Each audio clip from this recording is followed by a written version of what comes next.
हाँ भाई, होमवर्क करके आ गए। क्या बात कर रहे हो? तो ये यस सर इतनी जोश में किसने बोला? बेटा तू ही कॉपी खोल के रख बस। तेरा ही डाउट है मुझे, बाकी सबने कर लिया होगा। हाँ भाई, कितने लोग हैं जो नहीं करके आए? आज जनसंख्या भी कम दिख रही है?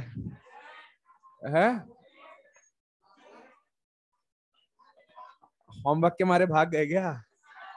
विनोद कह रहा है सर भागता तो मैं भी, लेकिन कल आपको नाम जो याद हो गया, कैसे भागूं मैं अब? चलिए भाई, तो एक्सरसाइज 2, 3 और बिगनर्स बॉक्स करके लाने थे आपको। तो नोट जिस भी कॉपी में कर रहे हो, कॉपी जल्दी से निकाल के रखिए बाहर, समय बिना बर्बाद करते हुए।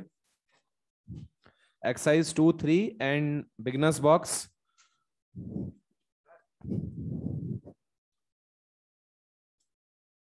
क्या बात है, और बिगनर्स बॉक्स कहाँ है भाई? बिगनर्स बॉक्स नहीं करे हैं? बीबी तो कर लिया कर यार।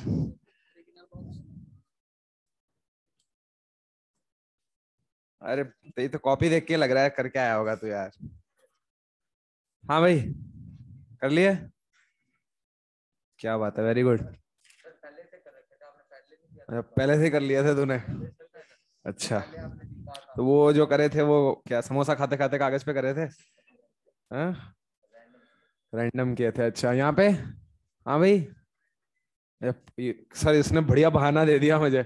भाई अच्छा हुआ तुझसे पहले पूछ लिया सर ने, वरना मेरे दिमाग में सर ये आइडिया आया ही नहीं था। मैं तो सोच रहा था कुछ दूसरा बहाना बनाऊंगा, लेकिन ये बहाना सबसे बढ़िया है सर, मैंने पहले ही कर लिए थे। हाँ भाई, और बोलो। क्या सेम क्या है? पहले ही कर लिए थे यार। कितने एडवांस हो तुम। जैसा बैच का नाम है वैसे ही तुम हो। पहले ही कर लेते हो, मतलब बोलने की जरूरत, कल जब पूछा था कल किसी ने कुछ नहीं कर रखा था, और आज जो है सबने पहले ही कर लिए थे। मतलब टैलेंट देखो आप। हाँ भाई। Yes sir. Exercise 2, hard work page of, बिल्कुल सही बात है। अबे आगे कहाँ है? तू बोला तो इतने जोश में था, जैसे जो है 12th का मॉड्यूल भी लगा के आ गया पूरा। 11th का मॉड्यूल पूरा नहीं है तेरा? हो जाएगा। बिगनर्स बॉक्स नहीं करे, चलो कोई नहीं। हाँ भाई विनोद। अच्छा, वन ही की थी, बाकी नहीं करी? अच्छा, तो कब तक पढ़ेंगे अपन? नीट तक तो हो ही जाएगा सर। अच्छा, इस पेपर से पहले कर लेंगे। मैं बता दूं, इस पेपर में वर्टिकल सर्कल आ रहा है भाई। तो इस, हाँ ये चीज, अरे वहां नहीं है तो क्या है, मैं बोल रहा हूँ ना। वहां नहीं है तो क्या है, पेपर तो मैंने ही बनाया है भाई। ये बताओ लास्ट टाइम सर्कुलर कहाँ तक आया था? क्या उसमें वर्टिकल सर्कल आया था क्या? तो जब मैं बोल रहा हूँ और तुम्हें नहीं पढ़ना भाई, तुम्हें ऐसा लगता है कि नहीं होगा, मत पढ़ के आओ, पेपर देख लेना फिर। भाई मेरा तो कर्तव्य था बताना, मैंने तुम्हें बता दिया है कि वर्टिकल सर्कल आएगा। ठीक है? हैं? नहीं, आना आना तो पूरा सर्कुलर ही चाहिए, लेकिन पेपर में वर्टिकल आएगा। ठीक है? चलिए। हैं? क्या? मौत का कुआं? नहीं नहीं, वर्टिकल सर्कल। मौत का कुआं इज हॉरिजॉन्टल सर्कल। नहीं नहीं, वो नहीं आएगा। हाँ बच्चों, गुड इवनिंग, राधे राधे। चलिए, तो एक्सरसाइज 2 और 3 का डिस्कशन करेंगे अपन। आप लोग भी सब एक्सरसाइज 2 और 3 सर्कुलर मोशन निकाल लीजिए जल्दी से। चलो, शोर नहीं, अब बातें नहीं। जल्दी से एक्सरसाइज बिगनर्स बॉक्स रहने देता हूँ, 2 और 3 कर देता हूँ, क्योंकि 2 और 3 मैक्सिमम लोगों ने कर ली है। और जिन्होंने नहीं करी तो वो तो भगवान भरोसे है। ठीक है, वो तो इस जन्म में पता नहीं करेंगे नहीं करेंगे। बोलो भाई, एक्सरसाइज 2 में जो भी डाउट हो। फर्स्ट डाउट आ गया। फर्स्ट क्वेश्चन देखें क्या है। एक ट्यूब है, और इस ट्यूब में एक लिक्विड फिल्ड है। बातें नहीं बच्चों। और इस ट्यूब को तुम क्या कर रहे हो, ओमेगा से घुमा रहे हो। अच्छा बच्चे, इस ट्यूब में जो लिक्विड होगा उसकी टेंडेंसी कहां जाने की होगी? क्योंकि उस पर भार क्या लगेगा, सेंट्रीफ्यूगल फोर्स। अच्छा, जो ये पार्टिकल होगा इसका रेडियस कुछ है, इसका R2 रेडियस, इसका R3, क्या हर एक का रेडियस अलग अलग है क्या? मतलब इस पे, यहाँ पे जो पार्टिकल होगा उस पे centrifugal force M omega square R1, तो यहाँ पे M ओमेगा स्क्वायर R2, यहाँ पे M ओमेगा स्क्वायर R3, सब पे अलग अलग है। अब ऐसे केसेस में क्या करना चाहिए, क्या हम इस पूरे के पूरे लिक्विड को एक पार्टिकल से रिप्लेस कर दें, क्या क्या सेंटर ऑफ मास से रिप्लेस कर सकते हैं क्या? तो मैं इस लिक्विड का सारा मास कहाँ अज्यूम कर लूंगा, इसके सेंटर ऑफ मास। मतलब आप ऐसे सोचो ये पूरा लिक्विड अब है ही नहीं, सिर्फ एक पार्टिकल है, ठीक है। तो भाई एक्चुअल में हो क्या रहा था, जब हम ट्यूब को घुमा रहे थे तो आपने बोला लिक्विड की टेंडेंसी कहाँ जाने की थी, बाहर। तो बेटा बाहर जाएगी तो क्या इस वाले एंड को ये लिक्विड पुश करेगा क्या? भाई अगर इस लिक्विड की टेंडेंसी बाहर जाने की होगी तो यहां से तो ट्यूब बंद है, अब लिक्विड बाहर जाना चाह रहा है तो क्या इस वाले एंड पे फोर्स लगाएगा क्या? तो ये वाला एंड इस पे क्या लगाएगा, रिएक्शन फोर्स, क्या नॉर्मल लगाएगा क्या? तो बेसिकली हुआ क्या, हमने सारा का सारा मास माना सेंटर ऑफ मास पे, तो यहाँ पे सेंट्रीफ्यूगल फोर्स लगेगा कितना बोलिए, M omega square R. R कितना हो जाएगा बेटा, नहीं आया, L/2। क्या इतना सेंट्रीफ्यूगल फोर्स लगेगा क्या? अब इस सेंट्रीफ्यूगल फोर्स की वजह से लिक्विड की टेंडेंसी कहां जाने की है, बाहर। तो क्या ये लिक्विड इस ट्यूब की वॉल से टकराएगा क्या? तो क्या वॉल्स इस पे रिएक्शन फोर्स लगाएंगे क्या? तो भाई रिएक्शन फोर्स जो लग रहा होगा वॉल्स द्वारा, एफ रिएक्शन, वो किसके बराबर हो जाएगा बोलिए, एम ओमेगा स्क्वायर L/2। क्या बात समझ में आई क्या? L/2 centre of mass. भाई आप सारा का सारा मास कहां ज्यूम करोगे, उसके सेंटर ऑफ मास। भाई ये जो पार्टिकल, अगर इसका एक्चुअल मेथड देखना है तो एक्चुअल मेथड ये है भाई, this is a trick. Actual method क्या होना चाहिए था, एक्चुअल मेथड मुझे क्या करना चाहिए था, इंटीग्रेट। भाई ये मैं मान लेता हूं कि इसके अंदर लिक्विड फील्ड है, कितना मास है m, और ट्यूब की लेंथ कितनी है बच्चे, l। अब देख हर एक जो पार्टिकल होगा वो अलग अलग रेडियस के सर्कल पे घूम रहा होगा। जैसे अगर मान ले मैं x दूरी पे जाके कोई एक dx का एलिमेंट लेता हूं, तो यहाँ पे जो छोटा सा मास होगा या छोटा सा जो लिक्विड होगा इस छोटे से रीजन में, क्या उसका मास मैं dm ले सकता हूँ क्या बच्चे? क्या बच्चे मैं dm को लिख सकता हूँ क्या, m/l dx? अब अगर मैं केवल इस dm मास पे बात करूं तो क्या dm पे सेंट्रीफ्यूगल फोर्स बाहर की तरफ लग रहा होगा क्या? कितना सेंट्रीफ्यूगल फोर्स लग रहा होगा इस dm मास पे, बताओ मुझे तुम लोग। अरे बोलो यार, अरे भैया कमाल हो गया। क्या होता है, m omega square r। m कितना, dm ओमेगा स्क्वायर, r कितना, x। r किसके बराबर हो गया, x। अरे इसका रेडियस क्या हो गया, x। तो dm ओमेगा स्क्वायर x। ये जो सेंट्रीफ्यूगल फोर्स लग रहा है ये पूरे लिक्विड पे लग रहा है या इस छोटे से एलिमेंट पे लग रहा है? क्या पूरे लिक्विड पे निकालना है क्या? तो भाई ये तो सर जो फोर्स है ये छोटे से एलिमेंट पे है। अगर पूरे लिक्विड पे निकालना है बच्चे तो क्या इंटीग्रेट करना पड़ेगा क्या? dm को क्या लिख सकता था मैं, m/l dx omega square x। बोल लिमिट कहां से कहां पुट करूं, 0 से l, 0 से l। देखना तो क्या आ रहा है, m/l ओमेगा स्क्वायर कांस्टेंट है, बाहर निकाल सकता हूं। बोल x dx का इंटीग्रेशन क्या हो जाएगा, x²/2। लिमिट्स पुट कर क्या आ जाएगा, l²/2। कुछ समझ थोड़ी आ रहा है तुम्हें, m omega square L/2। This is the actual method, this is the actual method and this is the simple method. इसकी ट्रिक मान सकते हो आप कि भाई हमने सारा का सारा मास कहां पे अज्यूम कर लिया, सेंटर ऑफ मास। अदरवाइज जो है this is the actual method कि x पे जाके dx का क्या लिया, एक एलिमेंट, उसके लिए सेंट्रीफ्यूगल फोर्स लिखा।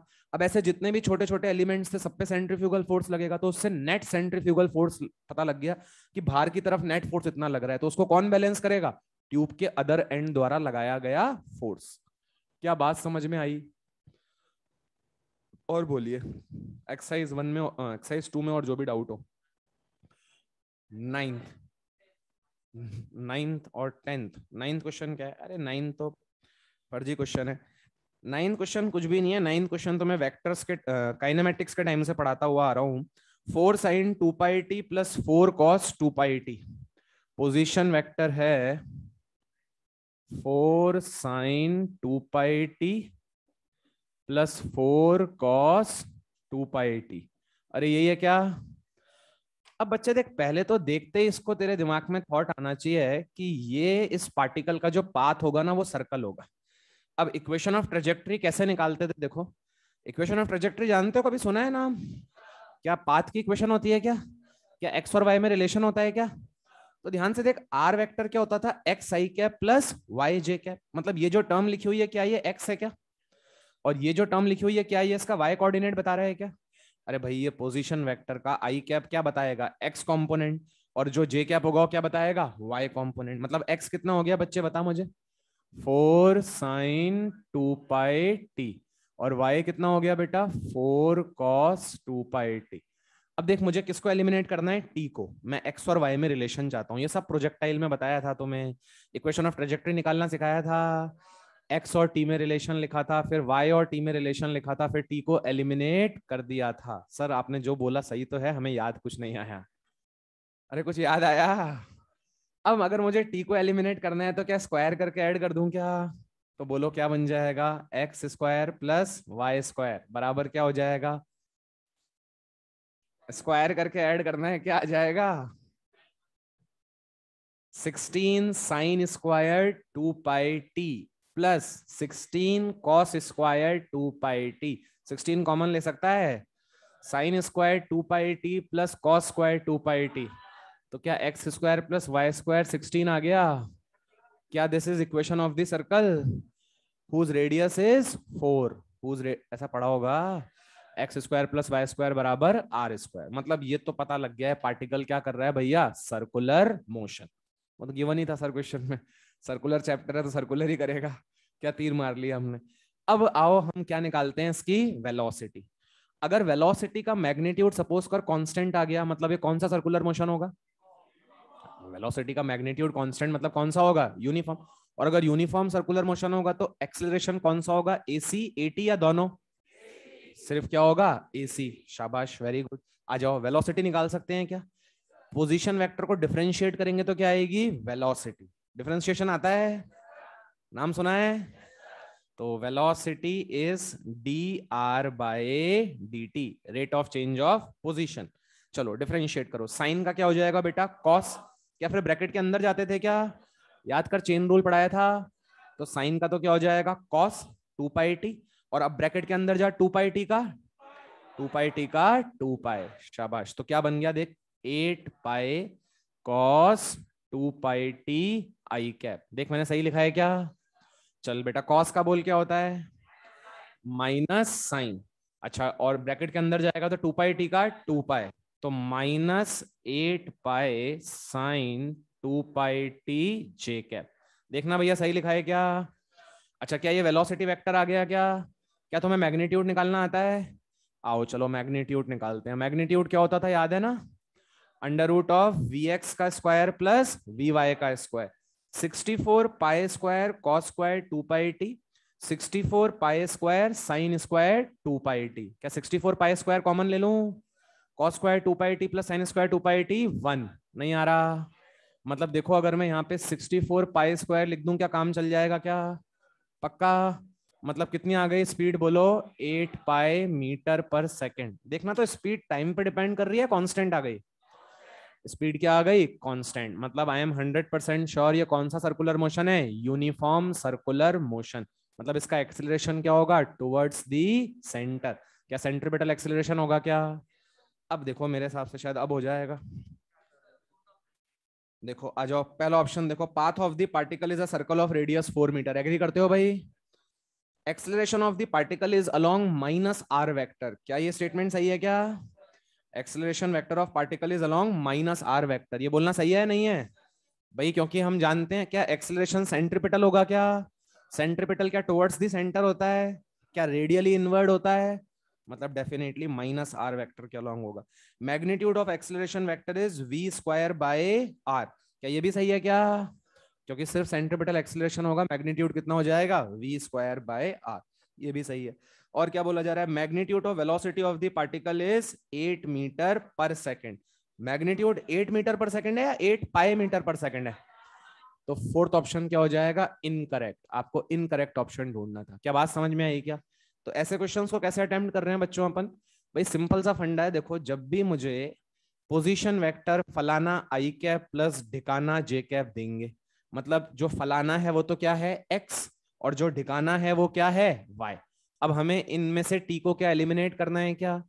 अब जैसे ही मैंने साइन और कॉस को देखा तो मुझे पता था यार, sine square theta plus cos square theta क्या होता है, 1। तो मेरे दिमाग में ऑटोमेटिकली थॉट आया, इनको स्क्वायर करके क्या कर देना चाहिए, ऐड। दिख गया भाई, इक्वेशन ऑफ सर्कल आ गई, मतलब पता लग गया पार्टिकल सर्कुलर मोशन कर रहा है। फिर मेरे दिमाग में आया कि यार चेक कर लेता हूँ ये यूसीएम है या नॉन यूसीएम है। उसको चेक करने का सबसे सिंपल तरीका पार्टिकल की क्या निकाल के देख लो, स्पीड। अगर वो कांस्टेंट आ रही है मतलब यूसीएम, और वेरिएबल आ रही है मतलब नॉन यूसीएम। तो जब मैंने स्पीड निकाली तो मैंने देखा टी पे डिपेंड ही नहीं करी, क्योंकि cos square theta plus sine square theta क्या बन गया, 1। मतलब टी मेरा आया ही नहीं, मतलब मेरी स्पीड कांस्टेंट है। किसी भी टाइम पे तुम पूछो मेरे से मेरी स्पीड कितनी है, 8 पाई, नहीं आया पक्का। और बोलिए जो भी डाउट हो एक्सरसाइज 2 में, एक्सरसाइज 2 में और जो भी डाउट हो। 10th क्वेश्चन, 10th क्वेश्चन क्या है भाई, 10th क्वेश्चन है a particle of mass 10 gram moves along a circle of radius 6.4 centimetre with constant tangential acceleration 80 दे रखा है, मतलब यूसीएम या नॉन यूसीएम, नॉन यूसीएम। अच्छा, what is the magnitude of this acceleration if kinetic energy of the particle becomes equals to 8 into 10 की power -4 by the end of second revolution। अब देख, देखो दो चक्कर के बाद इसकी क्या दे दी, काइनेटिक एनर्जी। मैं तुझे हिंट देता हूं पूरा, तू सोचना अपने आप कर सकता है क्या। क्या तुझे दो चक्कर के बाद काइनेटिक एनर्जी पता है क्या? क्या kinetic energy half M V square होती है? तो हाफ एम वी स्क्वायर से क्या वी निकल के आ जाएगा, मतलब मुझे दो चक्कर के बाद क्या पता लग गया, वी। भाई मेरे पार्टी है 0.44, जो भी आ जाएगा तुम देख लेना, डिसाइड कर लेना, जो भी आ जाएगा। तो तुम्हारी ये वेलोसिटी निकल के आ गई। ये इनिशियल वेलोसिटी है, दो चक्कर के बाद है। मतलब इनिशियली तो वेलोसिटी कितनी थी, 0। तुमने रेस्ट से स्टार्ट किया था, और तुम्हारा 80 क्या था, कांस्टेंट। 80 का काम क्या है, स्पीड को बढ़ाना। तो अब बच्चे एक चक्कर में तू कितना चला, 2 पाई आर। फिर दूसरे चक्कर में भी तू कितना चला, 2 पाई आर। मतलब तू टोटल कितना चल लिया, 4 पाई आर। अच्छा, जब तू 4 पाई आर चला तो तेरी वेलोसिटी 0 से कितनी हो गई, 0.4। तो क्या मैं थर्ड इक्वेशन यूज कर सकता हूं, वी स्क्वायर बराबर you square plus 280 into S. ये मैंने 8t लिखा है, समझ में आ रहा है 8t क्यों लिखा है? क्योंकि सेंट्रिपिटल का काम मैग्नीट्यूड चेंज करना नहीं है। सेंट्रिपिटल तो सिर्फ केवल डायरेक्शन चेंज कर रहा है, उससे कोई फर्क ही नहीं पड़ रहा। तू तो समझ, सर्कल को काट के अपन ने खोल दिया, सर्कल को काट के खोल दिया, एक चक्कर में कितना आगे गया, 2 पाई आर। अगले चक्कर में कितना आगे गया, 2 पाई आर। टोटल कितना आगे चला गया, 4 पाई आर। वेलोसिटी कितनी थी, 0। अभी कितनी हो गई, जो भी आ रही है तुम्हारी। और ये जो हुई 0 से इतनी, इस समय तुम्हारा जो स्पीड बढ़ाने वाला एक्सीलरेशन था, वो टेंजेंशियल एक्सीलरेशन था, वो क्या था, कांस्टेंट। क्या इक्वेशंस ऑफ मोशन लगा सकता हूं क्या? तो देख ले, चेक कर ले, क्या तुझे v पता है, क्या u 0 है, क्या 80 क्वेश्चन में गिवन है, गिवन है ना 80। अच्छा 80 निकालना है, तो 80 तुम्हें निकालना है। और s कितना हो जाएगा बच्चे, बोल, 4 पाई r। कर लेगा अपने आप। जिनका डाउट था क्लियर हुआ सबको? और बोलो, और बोलो भाई। टिल कितने क्वेश्चन है, 20 तक। कोई 20 तक कोई डाउट भाई?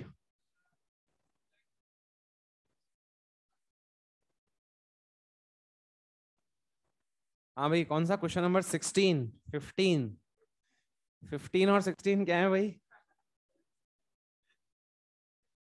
बहुत सारे तो अभी तक ऑनलाइन इसलिए हैं कि सर हम तो ऑनलाइन ही सही हैं, बैठे बैठे आपसे वहां कम से कम डाउट तो पूछ लेंगे। 15 बेटा उसमें से देख ले तो 2 मिनट है ना। 15 क्वेश्चन क्या है, one end of a string L is connected to a particle of mass m and other is connected to a small peg on a smooth horizontal table. If the particle moves in a circle with speed v, net force on the particle will be। देखो ध्यान से, ये एक table है। इस table पे तुमने string का एक एंड फिक्स कर दिया, दूसरे एंड से एक पार्टिकल को बांध दिया, और ये पार्टिकल काहे में घूम रहा है बच्चे, सर्कल। ये पार्टिकल सर्कल में घूम रहा है। स्ट्रिंग की लेंथ तुम्हें टी दे रखी है, पार्टिकल का मास कितना दे रखा है, m। अब तुमसे बोला जा रहा है if the particle moves in a circle with speed v, net force on the particle will be. तो बेटा net force on the particle क्या हो जाएगा, net force on the particle towards the centre. Net force on the particle, net force on the particle directed towards the centre लिखा हुआ है। क्या लिखा हुआ है, डायरेक्टेड टुवर्ड्स द सेंटर। तो मुझे बता net force towards the centre क्या होगा, क्या टेंशन होगा क्या? और टेंशन क्या प्रोवाइड करेगा, सेंट्रिपिटल फोर्स। मतलब जो रियल फोर्स सेंटर की तरफ लग रहा है वो कौन है, टेंशन। और उसकी वैल्यू किसके बराबर है, mv स्क्वायर बाय r। मतलब सेंटर की तरफ फोर्स है टेंशन, और इसकी वैल्यू किसके बराबर है, mv स्क्वायर बाय l, क्योंकि रेडियस किसके बराबर है, l के बराबर। तो net force towards the centre कितना हो गया, टेंशन। और टेंशन की वैल्यू किसके बराबर, mv²/L। मतलब कौन सा ऑप्शन आंसर हो जाएगा, फोर्थ ऑप्शन आंसर हो जाएगा। बच्चे इसमें गड़बड़ क्या करते हैं, बच्चे भाई बच्चे टी भी ले रहे हैं और क्या ले रहे हैं, mv²/L भी ले रहे हैं। भाई टी ही तो mv²/L के क्या है बराबर। अगर तुम नॉन इनर्शियल फ्रेम से करो तो क्या बाहर सेंट्रीफ्यूगल लगेगा, क्या कितना लगेगा, mv²/L। तो जो है पार्टिकल की टेंडेंसी कहां जाने की होगी, बाहर, तो अंदर क्या लगेगी, टेंशन। तो टेंशन किसके बराबर है, mv²/L। तो जो रियल फोर्स है जो सेंटर की तरफ लग रहा है वो कौन है, टेंशन। mv²/L जो तुमने लगाया था वो रियल है या सूडो फोर्स है, सूडो फोर्स। तो रियल फोर्स कौन सा है, टेंशन। What the concept. अबे मेरे कानों में कोई ऐसा थोड़ी है कि कुछ ऐसा फिट है कि मतलब तू क्या, u इज इक्वल्स टू 0, किस क्वेश्चन की बात कर रहा है, 10th question. A particle of mass 10 gram moves along a circle of radius इतना with constant tangential acceleration। Question में लिखा तो है after the beginning of the motion। Question में पढ़, what will be the magnitude of this acceleration if kinetic energy of the particle becomes इतना by the end of the second revolution after the beginning of the motion। Motion के begin होने के बाद, ठीक है। चलो और बोलो भाई, और कौन सा बोला था, 16 क्या है, body initially at rest sliding down a frictionless track, height h है, जस्ट कंप्लीट्स द। अरे क्या ये सर्कल बहुत आसान है क्या, इसमें तो कुछ है ही नहीं यार, ये किसका डाउट है, इसमें तो कुछ है ही नहीं भाई। ये क्या पार्टिकल यहां से आएगा क्या, तो बेटा इसकी पोटेंशियल काय में कन्वर्ट होएगी, काइनेटिक। और अगर इसको सर्कल कंप्लीट करना है तो यहाँ इसकी वेलोसिटी कितनी होनी चाहिए, √5 r g। तुमसे यही बोला जा रहा है कि भाई particle completes the vertical circle, height h is equals to, तो देख पहले mgh किसके बराबर कर दूं, बोल, ½ mv²। अरे समझ में तो आ रहा है ना, v कितना आ गया, √2gh। अब ये v किसके बराबर होना चाहिए, √5 r g। तो this v should be equals to √5 r g। तो बेटा 2gh किसके बराबर निकल के आ गया, 5 r g। क्या जी ने जी को मार दिया, बेटा h कितना निकल के आ गया, 5r/2। क्या बात समझ में आ गई क्या, डायमीटर के टर्म्स में दे रखा है, तो क्या r को d/2 लिख सकते हैं क्या, अरे r को क्या लिख सकते हैं, d/2। तो क्या आंसर आ जाएगा, बोलिए 5d/4, 5d/4। और कोई डाउट है क्या, और कोई डाउट एक्सरसाइज 2 में,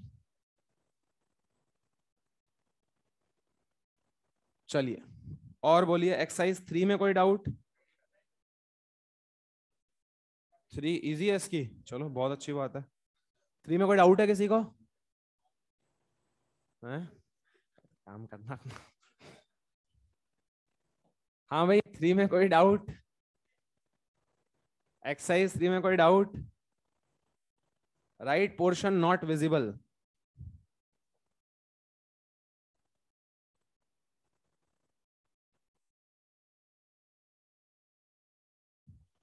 ठीक है, फ्रेम में कहां तक आ रहा है, सर्कल आ रहा है फ्रेम में, ठीक है भाई कोई दिक्कत नहीं है। चलिए हाँ भाई और बोलिए, और कोई डाउट हो तो, एक्सरसाइज 3 में कोई डाउट नहीं है, आगे चलूं फिर मैं। चलिए और क्या करके आए हो, कॉमन टेस्ट, कॉमन टेस्ट का पेपर करके आ गए, हाँ तो बोलो जो डाउट है जल्दी से बोलो। कॉमन टेस्ट में किसी को कोई डाउट हो, कॉमन टेस्ट के सॉल्यूशन दिए होंगे ना साथ में आप लोगों को, उसके उसके देखने के बाद भी डाउट रह गए क्या,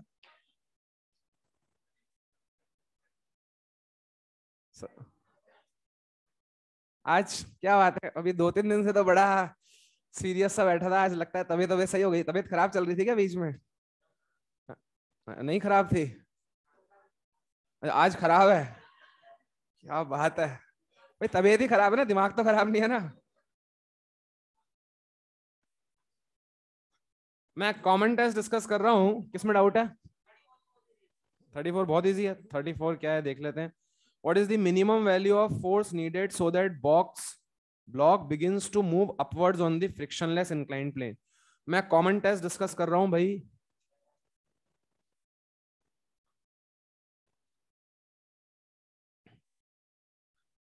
क्या है देखिए, ये एक इंक्लाइंड प्लेन है, ये एंगल कितना दे रखा है, बोलिए थीटा, ये मास कितना m, ये पुली, और ये तुम फोर्स लगा रहे हो F, और ये रस्सी।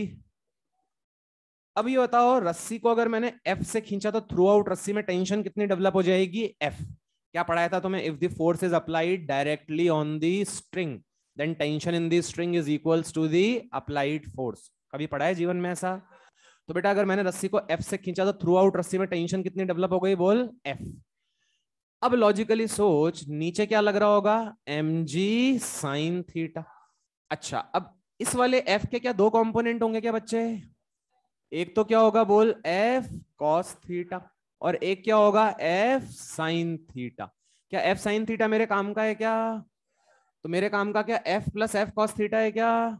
और क्या इसको mg साइन थीटा को बैलेंस करना पड़ेगा क्या? तो मिनिमम फोर्स कितना रिक्वायर्ड है? f plus f cos theta, and this should be equals to, बोलो क्या हो जाएगा? mg sine theta.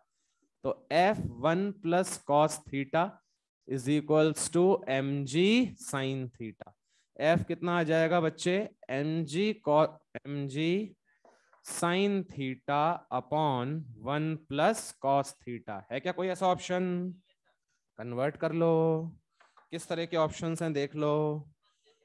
mg sine theta upon 1 plus cos theta. अच्छा ध्यान से देखो, अब देखो थोड़ी सी तुम्हें गणित भी आनी चाहिए भाई, इसलिए तुम्हें बेसिक मैथ्स पढ़ाई गई है। ये बताओ, तुम्हें cos 2 थीटा का फॉर्मूला पढ़ाया था क्या? क्या होता था? 2 cos स्क्वायर थीटा -1। अरे कुछ ऐसा फॉर्मूला पढ़ा है जीवन में? cos 2 theta 2 cos square theta -1। क्या इस -1 को उस साइड भेज सकता हूं? मतलब 1 प्लस cos 2 थीटा किसके बराबर हो गया? 2 cos स्क्वायर थीटा। अरे लिख सकते हैं। अच्छा ये बता, अगर ये 2 थीटा था तो ये क्या हो गया? थीटा। ये इनको क्या हाफ रिडक्शन फॉर्मूला बोलते थे क्या? तो ये 2 थीटा तो ये कितना हो गया? थीटा। अगर मान ले ये थीटा होता तो ये कितना हो जाता? Theta by 2। मतलब देखना ध्यान से, क्या मैं लिख सकता हूँ क्या? 1 plus cos theta is equals to 2 cos square theta by 2। चला गया ऊपर से। अरे भैया कॉस थीटा बराबर 2 कॉस स्क्वायर थीटा बाई 2 -1। -1 को उस साइड भेज दिया तो ये निकल के आ गया। बात समझ में आई? अब क्या है, बस साइन थीटा, क्या साइन थीटा को लिखा जा सकता है क्या 2 sine A cos A? 2 sine theta by 2 cos theta by 2। Sir आपको ही समझ में आ रहा है? आप क्या कर रहे हो? हमें कुछ पता नहीं चल रहा। अरे आ रहा है समझ में?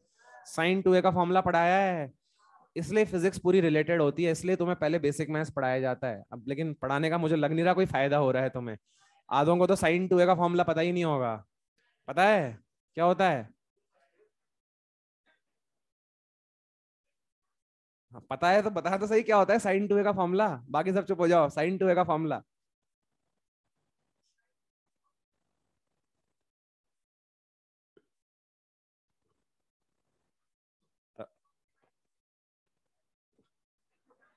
तबीयत खराब है वाक्य में आज।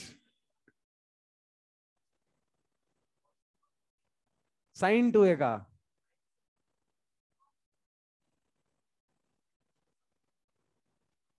क्या बोल रहा है यार? मैं भूल जाऊंगा यार। अरे भैया ये लिखा हुआ है यार साइन 2a। अच्छा, और कितने लोगों को साइन 2a का फॉर्मूला नहीं पता है ईमानदारी से? नहीं पता साइन 2a का फॉर्मूला? तो क्या कर रहे हो जीवन में तुम यार? मतलब बिल्कुल ही सोच के आए हो, बस पूरे जीवन में मजे ही लेने हैं तुम्हें। साइन 2a का फॉर्मूला याद नहीं है, मतलब इससे ज्यादा शर्मनाक बात क्या हो सकती है? हाँ भाई, बाकी सबको पता है? हाँ बेटा आप, नहीं नहीं आप ब्लैक मास्क में जो, हाँ आप बताओ। हाँ हाँ आप, आपसे पूछ रहा हूँ, हाँ खड़े हो जाओ।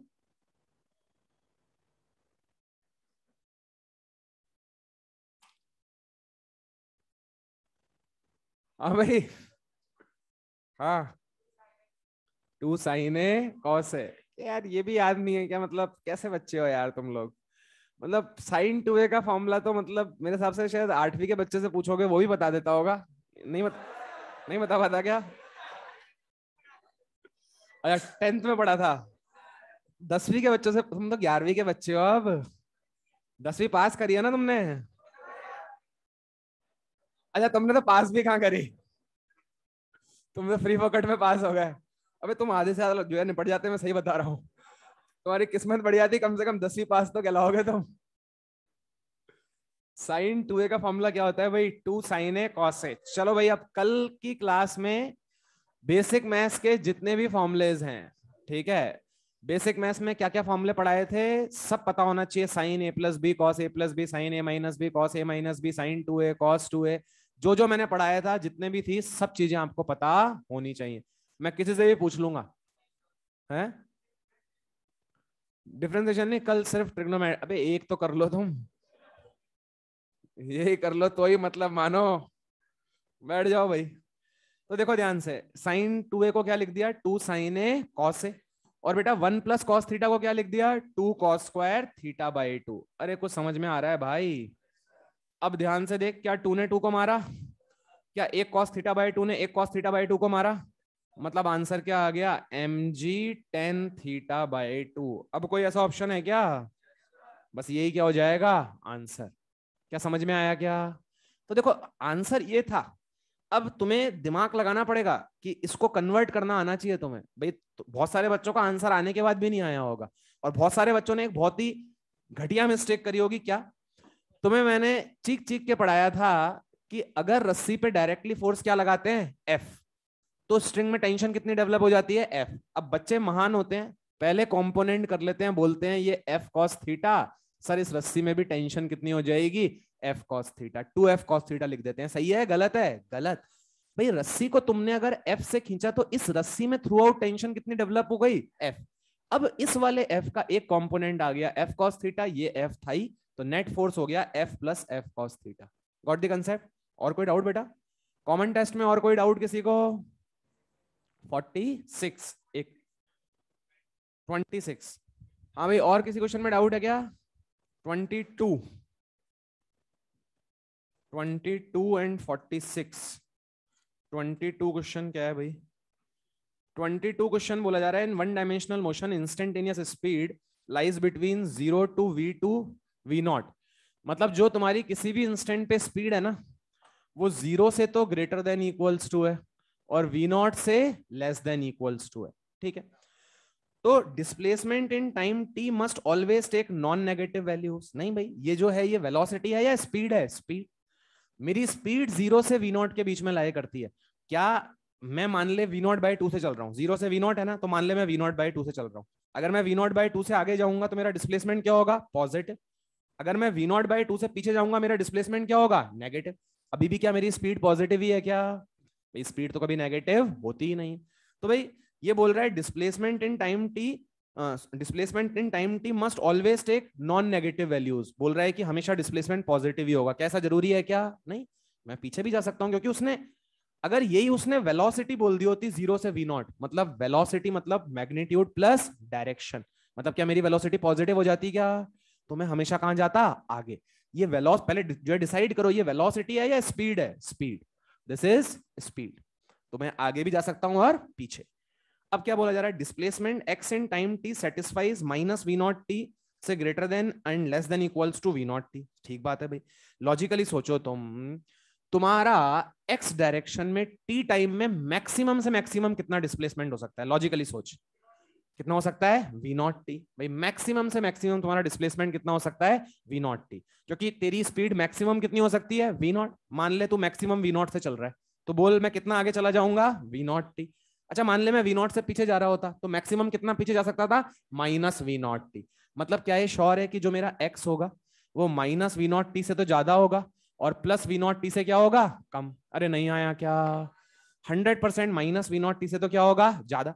क्योंकि मैं मैक्सिमम से मैक्सिमम इतना पीछे जा सकता हूं, इससे ज्यादा पीछे नहीं जा सकता। इतना पीछे कब जाऊंगा, जब मैं कितनी स्पीड से चल रहा हूँ, v0। इससे कम स्पीड से चलूंगा तो इतना जाऊंगा, इससे भी कम जाऊंगा, इससे भी कम। क्या बात समझ में आ रही है? मतलब क्या सेकंड ऑप्शन बिल्कुल जो है सही समझ में आ रहा है क्या? अब क्या बोला जा रहा है, the acceleration is always a non negative number. मतलब बोल रहा है एक्सेलरेशन हमेशा क्या होना चाहिए, पॉजिटिव। ऐसा कोई भी जरूरी नहीं है भाई। मान ले मैंने जो है पीछे जाना चालू करा और मेरा एक्सेलरेशन भी क्या है, नेगेटिव, तो मेरी वेलोसिटी क्या कर रही है, इंक्रीज कर रही है। मेरी वेलोसिटी मान ले 0 से कितनी हो गई, v0 हो गई, कोई दिक्कत नहीं है। The motion has no turning points. बोल रहा है कि मोशन का कोई भी टर्निंग पॉइंट नहीं है। भाई मोशन का टर्निंग पॉइंट भी वेलोसिटी और एक्सेलरेशन के साइन पे डिपेंड करेगा। मान ले मेरी वेलोसिटी तो कहां पे है, पीछे की तरफ, और मेरा एक्सेलरेशन कहां पे है, आगे की तरफ। या मेरी वेलोसिटी कहां पे है, आगे की तरफ, और मेरा एक्सेलरेशन कहां पे है, पीछे की तरफ। क्या टर्निंग पॉइंट आ सकता है क्या? पक्की बात है, velocity and acceleration are in opposite direction, speed decreases. ठीक बात है। चलिए और बोलिए, तुमने कौन सा बोला था बेटा? किसी बच्चे ने और पूछा था ना, 22 बताया तो मैंने। 26 क्वेश्चन क्या है? 26 क्वेश्चन में क्या बोला जा रहा है? In the following figure an object of mass m is held at rest by a horizontal force as shown, the force exerted by the string on the block is. अरे इसमें क्या है भाई? ये तुम्हारा ऑब्जेक्ट है, ऑब्जेक्ट का नीचे क्या लग रहा होगा बेटा? mg, और ये तुम कितना फोर्स लगा रहे हो? 2f। अब तुमसे क्या पूछा जा रहा है? क्या tension force exerted by the string on the block पूछा जा रहा है क्या तुमसे? इस वाली रस्सी में क्या पूछी जा रही है? टेंशन। इससे आसान क्या होगा? क्या इन दोनों का जो रिजल्टेंट होगा उसको टेंशन बैलेंस करेगी क्या? अरे इन दोनों का जो रिजल्टेंट होगा इसको कौन बैलेंस करेगी? टेंशन। अरे नेट फोर्स क्या होना चाहिए? 0। तो नेट फोर्स 0 होना चाहिए, तो सर इन दोनों का रिजल्टेंट जो आएगा उसको कौन बैलेंस करना चाहिए? टेंशन। तो इसमें क्या है? टेंशन बराबर under root of m square g square plus 4f square. अरे सही है क्या? तो भाई कौन सा ऑप्शन आंसर हो जाएगा? 4th। आसान था। मेजर मास मतलब जो मास मेजर हो रहा है, जैसे जब तुम वेइंग मशीन पे खड़े होते हो तो जो तुम्हारा मास मेजर होता है? हाँ, नॉर्मल जो लग रहा है उसको जी से डिवाइड कर दो। हाँ डेफिनेटली भाई, आपका जो एक्चुअल मास है वो तो फिक्स है भाई। जैसे मान ले मेरा मास 60 kg है, तो ये तो मेरी इंटरनल प्रॉपर्टी है। अब जो मेरा वेट मेजर होता है भाई, एक्चुअल में मास मेजर नहीं होता, मेजर क्या होता है? वेट। उसको हम जी से डिवाइड कर देते हैं तो उसको हम क्या बोल देते हैं? मास। तो एक्चुअल में वेइंग मशीन तो हमेशा क्या मेजर करती है? वेट। अब वो वेरी कर सकता है अगर मैं एक लिफ्ट एक्सिलरेट कर रही हो, ऊपर की तरफ एक्सिलरेट, नीचे की तरफ एक्सिलरेट, अकॉर्डिंगली। पेपर क्लियर है? पक्का? चलो अपनी नोट्स कॉपी निकाल लो और मुझे बता दो रोटेशनल मोशन में कहां तक पहुंच गए थे। मैंने ट्रंकेटेड डिस्क करा दिया था, एक डिस्क में से छोटी डिस्क हटा दी थी, आपको समझ में नहीं आया था? आ गया था? एक क्वेश्चन और दे दूं? उम्मीद है हो जाएगा। लिखें क्वेश्चन।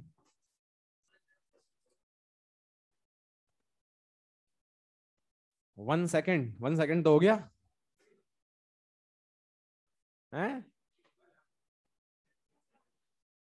बेटा। 1 आवर में जब 7:45 हो जाएंगे ना, उसके बाद बोलूंगा 1 आवर। ठीक है, तेरे को बंद कर जाऊंगा इस कमरे में, तो आराम से 1 आवर 2 आवर है।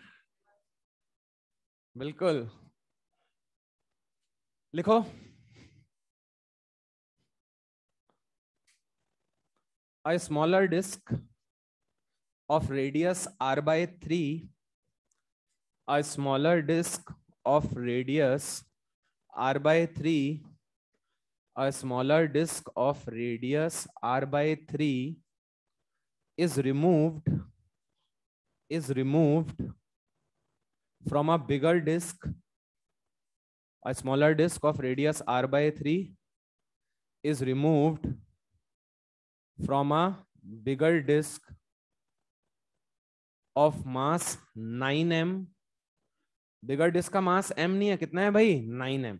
A smaller disk of radius r by 3 is removed from a bigger disk of radius r and mass 9m. Is removed from a bigger disk of mass 9m and radius r. भाई बड़ी वाली disc का मास कितना है? 9m, और उसका radius कितना है? r, और उसमें से एक छोटी डिस्क रिमूव करिए जिसका रेडियस कितना है? r by 3. एस शोन, मैं बता रहा हूं किस तरह से रिमूव करिए।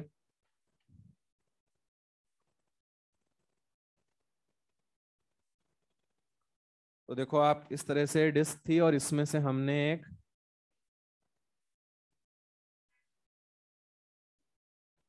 इसमें से बेटा हमने ये r by 3 रेडियस की डिस्क रिमूव कर दी, और इस बड़ी वाली डिस्क का रेडियस कितना था? r। बड़ी वाली डिस्क का मास कितना है? 9m। छोटी वाली डिस्क का मैंने तुम्हें बताया था, इसका मास क्या मान लेना? m डैश, रेडियस क्या मान लेना? r डैश, और बाद में m डैश r डैश के क्या पुट कर देना? वैल्यू। आपको i बताना है रिमेनिंग डिस्क का। कंसेप्ट सबको पता है ना? पहले पूरी डिस्क का क्या निकाल लोगे? i, और फिर जो पार्ट रिमूव कर दिया है उसका i सेम एक्सिस के अबाउट निकाल के क्या कर दोगे? माइनस। अरे नहीं यार, इतना टफ थोड़ी आएगा। हम्म, बड़ा सुंदर सा आंसर है। ऑप्शंस दे देता हूं मैं। स्मॉलर डिस्क का मास, खुद सोच, दिमाग लगा, थोड़ी बुद्धि लगा। बड़ी डिस्क का एरिया पाई आर स्क्वायर था, तो उसका मास m था, तो इसका एरिया कितना है? पाई आर स्क्वायर बाय 9। तो इसका मास कितना हो जाएगा? m। बड़ी डिस्क का 9m, तो इसका क्या हो जाएगा? m। ऑप्शंस हैं 3 mr square, 4 mr square, 5 mr square, 6 mr square. इतने सुंदर आंसर है। 3 mr square, 4 mr square, 5 mr square, 6 mr square. 6 mr square. वैसे तुक्के थोड़ी बैठते हैं। इसने तो, इसने अपनी कॉपी में 3 4 5 6 लिखे, फिर इसने यूं करा, अक्कड़ बक्कड़ बम्बे बो।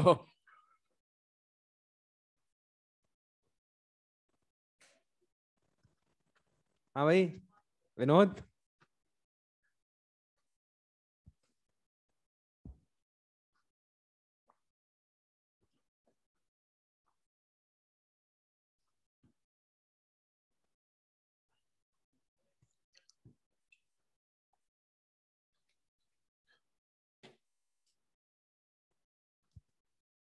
करो भैया, बाकी लोग भी करो। कल ही तो पढ़ाया है यार।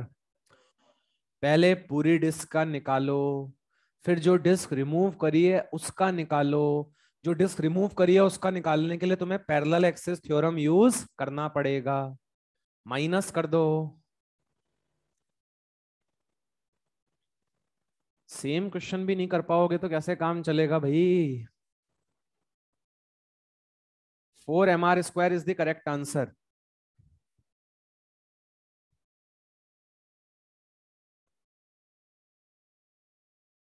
थर्ड? अच्छा, थर्ड किसी का डाउट था, रह गया। पेपर देना एक बार कॉमन का। आ गया? Very good. थर्ड क्वेश्चन क्या है भाई?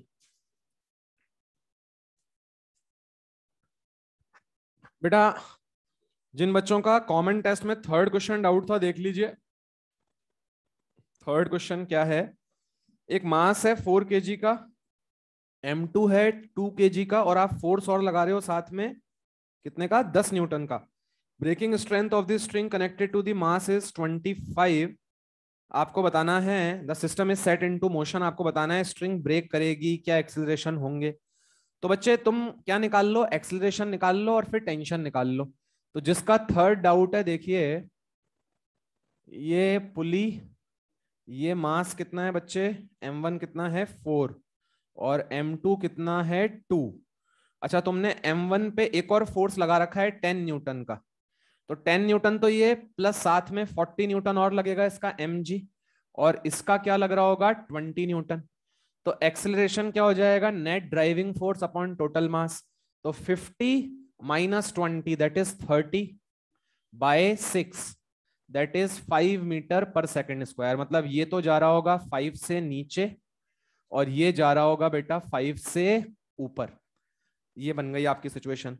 तो magnitude of acceleration of both blocks is 5 metre per second square. ठीक बात है भैया, ब्लॉक्स के एक्सेलरेशन कितने आ रहे हैं? 5 metre per second square. Both block 10 metre per second square, गलत। Tension in the string is 30। Tension निकाल लेते हैं। तो भाई इस वाले ब्लॉक की इक्वेशन लिख दो। तो इस वाले ब्लॉक की जब इक्वेशन लिखोगे तो T-20 इज इक्वल्स टू 2 × 5। तो टेंशन कितनी निकल के आ जाएगी? 30 न्यूटन। टेंशन 30 न्यूटन निकल के आ जाएगी। तो string tension in the string is 30 Newton. इसमें क्या करेक्ट स्टेटमेंट बतानी है? अच्छा, अच्छा ठीक है, ठीक है, ठीक है। Tension in the string is 30 newton, और साथ में दे रखा है breaking strength. Yes, breaking strength कितनी दे रखी है? 25। मतलब टेंशन 30 आ रही है, मतलब रस्सी क्या हो जाएगी? ब्रेक। आपको इसमें एक और इन्फॉर्मेशन गिवन है कि रस्सी की ब्रेकिंग स्ट्रेंथ कितनी है? 25। तो मैंने एक्सेलरेशन निकाल लिया, उससे टेंशन निकाल ली, और टेंशन 30 आ गई, तो रस्सी क्या कर जाएगी? ब्रेक। आई थिंक जिसका डाउट था क्लियर हो गया होगा बेटा। नहीं बेटा, थर्ड ऑप्शन सही इसलिए नहीं है कि टेंशन 20 आएगी, बिल्कुल सही, टेंशन 30 आएगी, बिल्कुल सही बात है, लेकिन 30 टेंशन वाली सिचुएशन तक हम पहुंच ही नहीं पाएंगे। जैसे ही टेंशन 25 से बड़ी होगी रस्सी टूट जाएगी। तो इसलिए fourth option is the correct option. Because इस चीज को समझो आप, टेंशन 30 हो ही नहीं पाएगी, जैसे ही टेंशन 25 से बड़ी होगी रस्सी पहले ही निपट जाएगी। चलिए, हाँ भाई, आया क्या आप लोगों का आंसर? क्या आंसर है? 4 mr²। अब देखो, सबसे पहला काम तो इसका मास, इसके मास को मैं एम डैश बोल देता हूं और रेडियस को क्या बोल देता हूं? R dash. क्या एम डैश निकालना बहुत आसान काम है क्या? क्या पूरी डिस्क का मास 9m है क्या? तो देखो, पूरी डिस्क का एरिया कितना? πr², मास कितना? 9m। तो यूनिट एरिया का मास कितना? 9m/πr²। अरे भाई, यूनिट एरिया का मास कितना हो जाएगा? 9m/πr²। हमें कितने एरिया का मास चाहिए बच्चे? इस वाली डिस्क का एरिया बता कितना हो जाएगा? πr²/9। तो मुझे एरिया चाहिए, मुझे मास चाहिए πr²/9 एरिया का। ये सबको आता तो है ना या नहीं आता है? क्या ये क्या सेंटर ऑफ मास में पढ़ाया था क्या मैंने? तो कितना मास निकल के आ गया? बोल, m। और वैसे भी ये तो मैं आपको करके बताता हूँ, बाकी थोड़े से अगर बुद्धि लगाओ तो यार, r रेडियस के डिस्क का मास m था, तो r/3, तो एरिया क्या होता है? πr²। मतलब क्या हो जाएगा? 1/9। मतलब मास क्या हो जाएगा? m/9। m/9 मतलब टोटल मास 9m था, इसका 19, तो क्या हो जाएगा? m। तो m dash is m। r dash कितना है बच्चे? r/3। अब देखो ध्यान से, अब मुझे आई ऑफ द रिमेनिंग डिस्क बताना है। भाई, रिमेनिंग डिस्क मतलब है शेडेड पोर्शन। तो क्या I of the complete disc minus I of the removed part? तो I of remaining disc is equals to I of complete disc minus I of removed part. चलो बच्चों, आई of complete disc बोलो, क्या हो जाएगा मुझे? क्या mr²/2? लेकिन मास m या 9m? 9 है, तो क्या लिखना चाहिए मुझे? 9m r²/2। देखो सही लिखा है क्या? अच्छा, अब आई ऑफ रिमूव पार्ट। अब मुझे इस रिमूव डिस्क का क्या आई इस एक्सिस के अबाउट रिक्वायर्ड है क्या बच्चे? भाई, पूरी डिस्क का आई इस एक्सिस के अबाउट आ गया।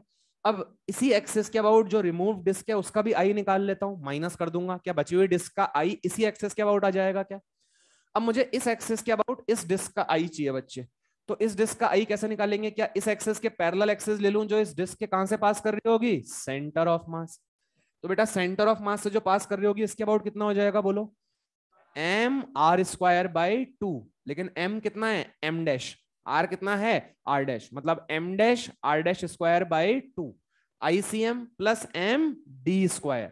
बोलो d कितना? दोनों एक्सिस के बीच में दूरी बताओ कितनी? क्या सबको समझ में आता है क्या? अरे पूरा रेडियस r, ये r/3, तो ये कितना हो जाएगा? 2r/3। मुझे लगा नहीं आपको आया। पक्का?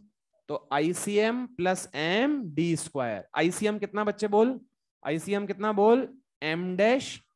नहीं आ रहा ICM समझ में? m डैश r डैश का स्क्वायर/2। अरे ICM तो ज्योमेट्रिकल एक्सेस हो गई ना, तो mr²/2, बस मास m की जगह m डैश है, रेडियस क्या है? r dash. ICM plus m d²। d कितना बच्चे? d कितना? 2r/3। तो प्लस m d²। m या m डैश? m dash. और d कितना बच्चे? 2r/3। 2r/3 का स्क्वायर। देखो सही लिखा है क्या मैंने? ये आपकी इक्वेशन बन गई। अब तो बस केवल कुछ नहीं है, कैलकुलेशन से। 9mr²/2 माइनस m डैश की वैल्यू कितनी? m। r डैश की वैल्यू कितनी? r/3। तो कितना बन जाएगा? r²/18। भाई 2 भी है ना नीचे, तो r²/18 प्लस m डैश की वैल्यू कितनी? m। और ये कितना बन गया बेटा? 4r²/9। देखो सही लिखा है क्या?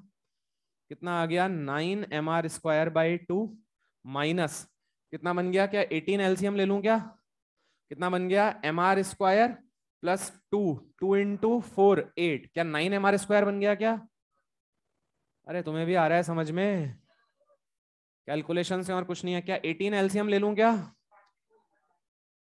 अच्छा हाँ, ये भी सही है यार। क्या ये mr²/2 हो गया क्या? और अब 9mr²/2 minus mr²/2, 8mr²/2, that is 4mr²। अरे समझ आया, पक्का। तो मैंने पूरी डिस्क का आई निकाल लिया, फिर जो हटाया था उसका आई क्या कर दिया, माइनस। टफ है क्या? पक्का। चलो मुझे अब नोट्स कॉपी दिखाओ, एक जना जिसने साफ साफ सारे क्वेश्चन लिख रखे हो। हाँ लाओ दो।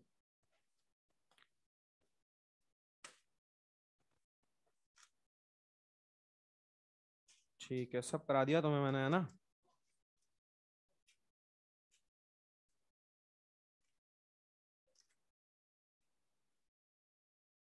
चलो ठीक है, दे दो उसको।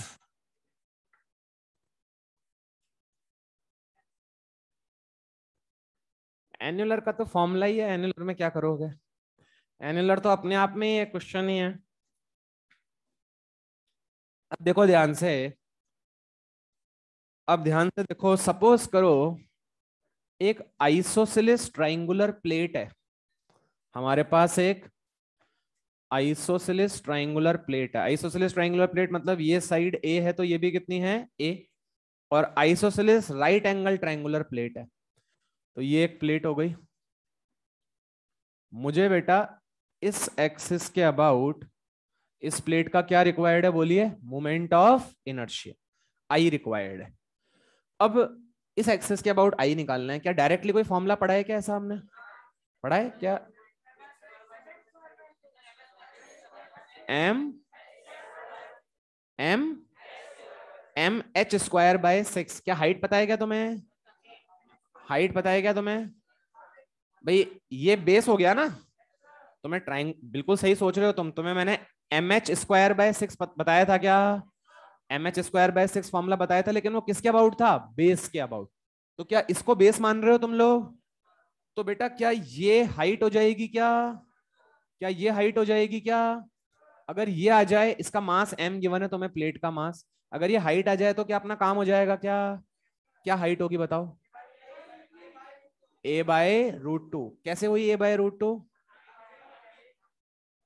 क्या तुम्हें वेक्टर्स के टाइम पे एक प्रॉपर्टी पढ़ाई थी, याद है? एक प्रॉपर्टी पढ़ाई थी, in a right angle triangle mid point of hypotenuse is equidistant from all the three vertices. कुछ पढ़ा था? कुछ याद नहीं है? देखो ये प्रॉपर्टी थी, अगर ये राइट एंगल ट्राइंगल है तो जो हाइपोटेन्यूज का क्या होता है, मिड पॉइंट, वो तीनों वर्टिसेस से क्या होता है, इक्विडिस्टेंट। अगर ये x है बच्चे तो ये भी कितना होगा, x। और ये भी कितना होगा, x। नहीं आया? अब मुझे बताओ ये पूरी साइड कितनी हो जाएगी बेटा, √2 है, तो आधी कितनी हो जाएगी, a/√2। अरे भाई पूरी साइड √2 है, तो √2 का आधा कितना, √2a/2, मतलब a/√2। समझ में आ रहा है? तो ये कितना हो गया बोल, a/√, ये कितना, a/√2। अच्छा ये कितना, a/√2। अरे समझ में तो आ रहा है ना? अरे भाई ये दोनों ट्रायंगल कॉन्ग्रुएंट दिख रहे होंगे ना तुम लोगों को? ये दोनों ट्रायंगल कॉन्ग्रुएंट है या नहीं है? हैं भाई, दोनों ट्रायंगल कॉन्ग्रुएंट है, देखो ना। भाई आइसोसेलेस ट्रायंगल है मतलब क्या है, दोनों एंगल 45 45। क्या ये वाला एंगल 90? तो भाई दोनों जो है ट्रायंगल क्या है, ये कॉन्ग्रुएंट। तो बिल्कुल हर चीज दोनों की सेम होगी, अगर ये a/√2 तो ये भी a/√2, तो ये मिड पॉइंट हो गया। और फिर मैं प्रॉपर्टी जानता हूं, in a right angle triangle mid point of hypotenuse is equidistant from all the three vertices. क्या h निकल के आ गया क्या? अब तो बहुत ही आसान क्वेश्चन है। मोमेंट ऑफ इनर्शिया क्या पढ़ाया था तुम्हें, एम एच स्क्वायर बाय 6। बोल h कितना, a/√2। कर स्क्वायर कर, देख ले सही लिखा है क्या मैंने? ठीक है।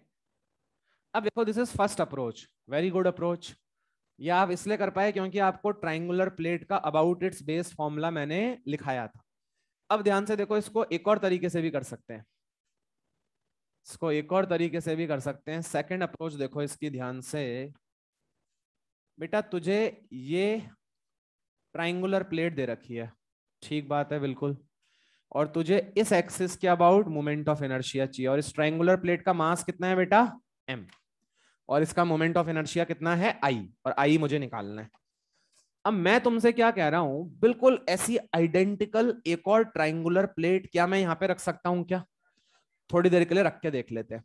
तो यहां पे मैंने बिल्कुल डिक्टो ऐसी की ऐसी एक और ट्राइंगुलर प्लेट, उसका भी मास कितना हो जाएगा बेटा, m। तो बिल्कुल डिक्टो ऐसी की ऐसी मैंने ट्रायंगुलर प्लेट रख दी। अब लॉजिकली सोच, इस एक्सिस के अबाउट अगर इस वाली प्लेट का मोमेंट ऑफ इनर्शिया आई था, तो इस एक्सिस के अबाउट इस प्लेट का भी कितना होगा? क्या बात समझ में आती है? क्यों होगा? क्या दोनों का मास डिस्ट्रीब्यूशन सेम है क्या? अरे भाई ये जैसे ये है वैसे ही आपको समझ में आ रहा होगा। क्या ये चीज है क्या? दोनों के लिए मास का डिस्ट्रीब्यूशन बिल्कुल क्या है? आइडेंटिकल। देख तू पार्टिकल्स को देख, ये पार्टिकल्स के डिस्टेंस है, ये पार्टिकल्स के डिस्टेंस है। क्या एग्जैक्टली यहाँ पे भी पार्टिकल्स के डिस्टेंस ऐसे ही होंगे क्या? नहीं आया समझ में? तो भाई दोनों का मोमेंट ऑफ इनर्शिया क्या होगा इस एक्सिस के अबाउट? सेम। मुझे क्या पूरी प्लेट का चाहिए या आधी प्लेट का चाहिए? अच्छा, अगर इस शेडेड पार्ट का आई था तो इस वाले पार्ट का भी कितना होगा? आई। तो पूरा दोनों का मिला के आई या 2i? अच्छा, दोनों मिला के क्या ये एक स्क्वायर प्लेट बन गई क्या? और क्या स्क्वायर प्लेट का डायगोनल के अबाउट तुम्हें पता है क्या? स्क्वायर प्लेट का डायगोनल के अबाउट लिखाया था क्या? ma² / 12। 6 नहीं होता, ma² / 12 लिखाया था तुम्हें मैंने। शायद स्क्वायर प्लेट में तो एक लाइन भी लिखाई थी। एक लाइन लिखाई थी नहीं लिखाई थी? या तुम तो एक दिन पहले का ही भूल जाते हो। लिखाई थी नहीं लिखाई थी? in a square plate I about all the axes lying in the plane and passing through the center, moment of inertia कितना होता है? ma²/12। अरे होता है क्या? है ma²/12 लिखवाया होगा, ऐसा हो ही नहीं सकता। अरे वो प्लेन के परपेंडिकुलर ma² / 6 लिखवाया होगा, ऐसा हो ही नहीं सकता। ऐसा हो ही नहीं सकता यार, मैं मान ही नहीं सकता। For all the axes lying in the plane of the square plate and passing through the center, I is ma²/12। ma²/6 किसके लिए लिखाया होगा?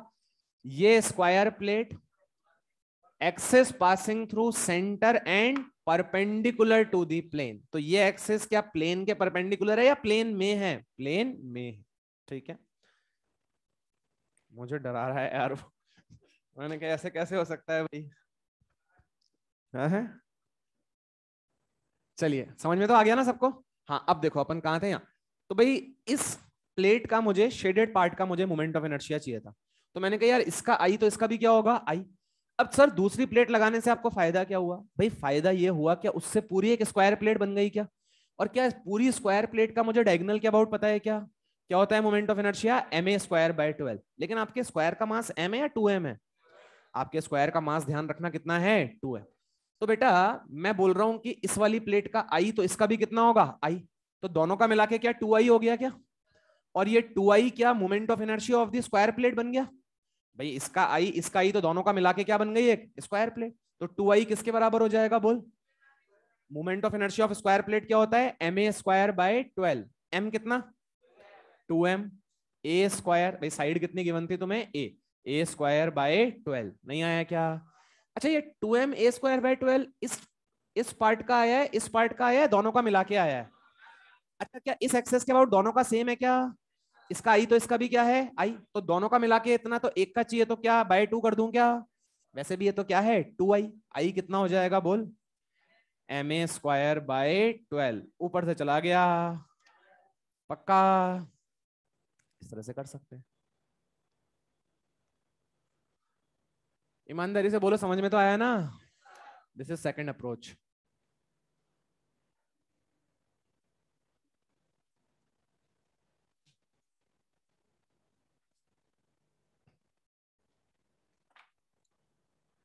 ये अगर तुम बुद्धि लगाओ ना तो बिल्कुल वही बात है। देखो जैसे सपोज करो अगर पूरी रिंग होती तो बेटा ज्योमेट्रिकल एक्सिस के अबाउट मोमेंट ऑफ इनर्शिया कितना होता? अरे mr² होता क्या? अच्छा मैं कह रहा हूं अभी ये इतनी रिंग है, मैंने इस रिंग में से इतना पार्ट निकाल लिया, तो इसका मास कितना हो जाएगा? m/4। क्या मोमेंट ऑफ इनर्शिया हो जाएगा? m/4 r²/2। क्या बात समझ में आती है क्या? अब ध्यान से देख, मैं एक क्वेश्चन फ्रेम करता हूं अभी। देख अपने को इसका सीधे पता था, इसका मोमेंट ऑफ इनर्शिया क्या होता है? mr²/2 where m is the mass of this part. तो मैंने तुम्हें बोला कि यार एक मैंने तुम्हें क्वार्टर पार्ट दे दिया जिसका मास मैंने m ही दे दिया। m/4 ने कितना मास दे दिया मैंने? m। तो मैंने तुम्हें सिर्फ बस इतना पार्ट दे दिया, मैंने तुम्हें रिंग का सिर्फ इतना पार्ट दे दिया और इसका मास कितना है बच्चे? m। इसका मास कितना है m, तो मैंने एक तुम्हें क्वार्टर आर्क दे दिया, quarter part of the circle दे दिया, और मैंने बोल दिया इसका मास कितना है m और रेडियस कितना है बच्चे r। बोल मोमेंट ऑफ इनर्शिया, क्या सब जानते हैं mr स्क्वायर।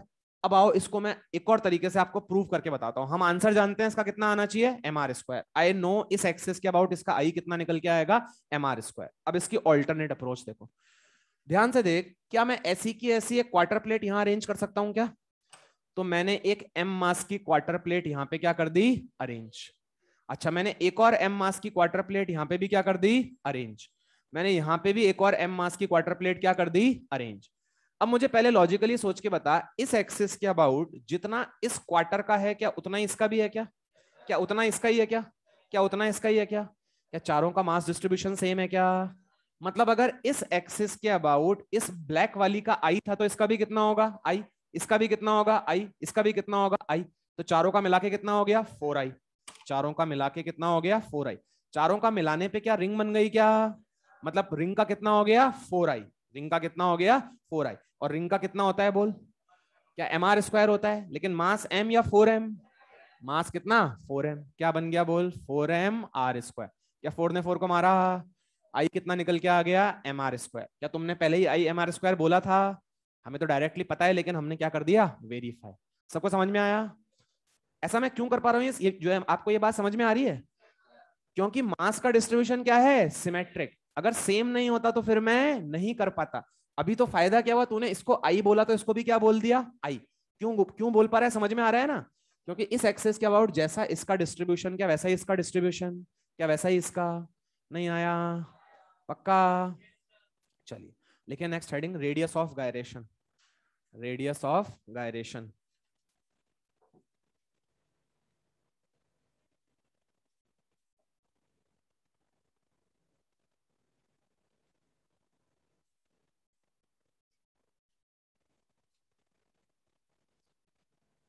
अब अगर तुम्हें मोमेंट ऑफ इनर्शिया थोड़ा बहुत भी आता है तो रेडियस ऑफ गायरेशन ऑटोमेटिकली आता है।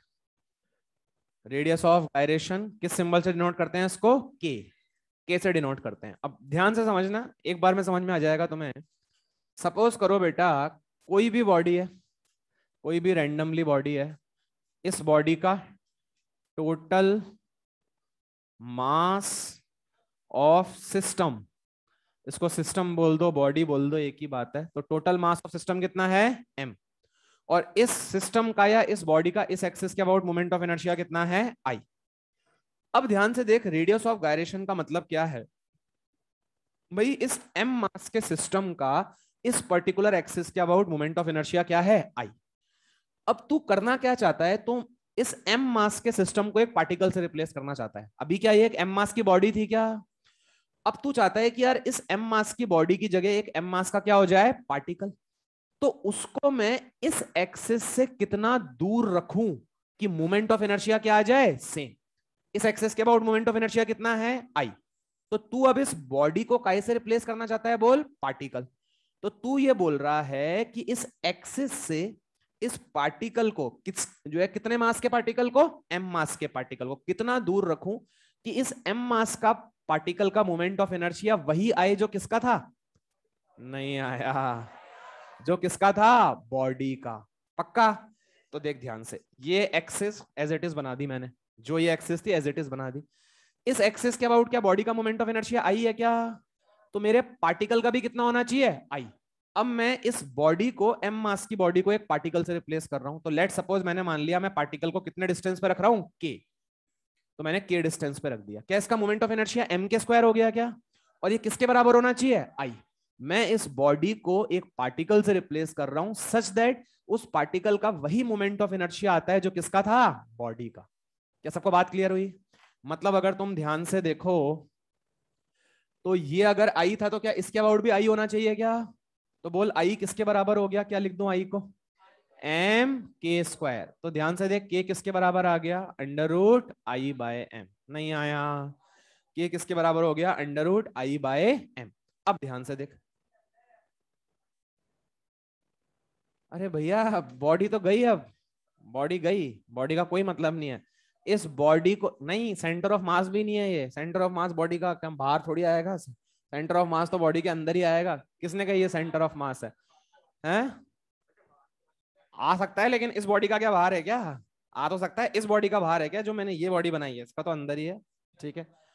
अब रेडियस ऑफ गायरेशन का सेंटर ऑफ मास से कोई लेना देना नहीं है। रेडियस ऑफ गायरेशन तो सिंपली बताता है कि भैया अगर किसी सिस्टम का मोमेंट ऑफ इनर्शिया क्या है, आई। अब उस कॉम्प्लिकेटेड सिस्टम को तुम एक पार्टिकल से रिप्लेस करना चाहते हो सच दैट उस पार्टिकल का वही आई आए जो आपके सिस्टम का था। तो उस पार्टिकल को एक्सिस से कितनी दूरी पे रखा जाए?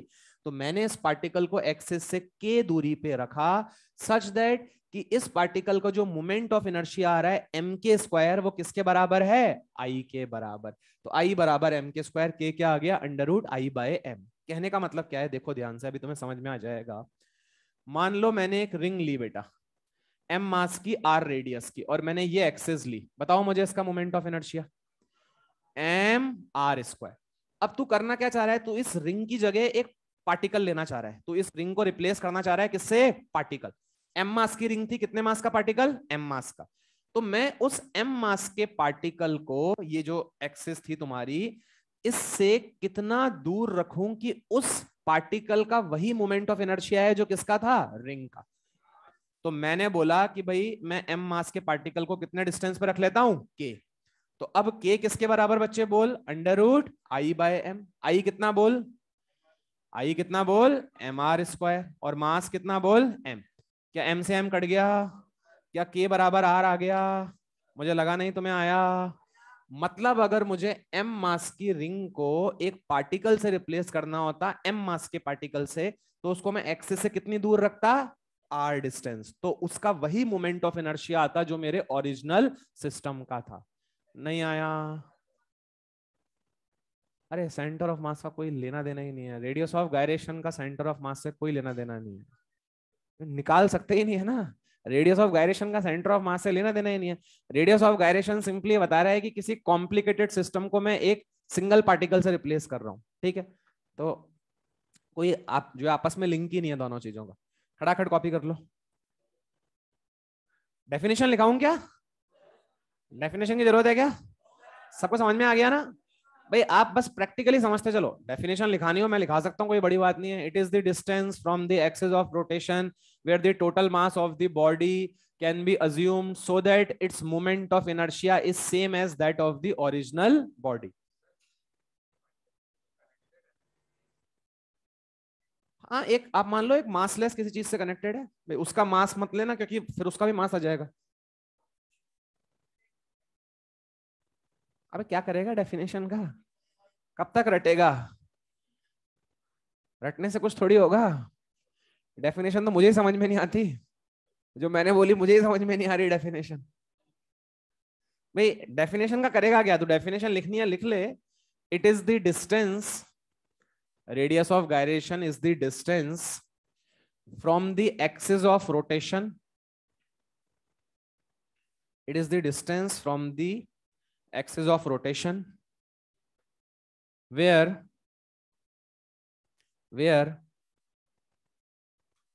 it is the distance from the axis of rotation where m is assumed to be concentrated, where capital M is assumed to be concentrated so that its moment of inertia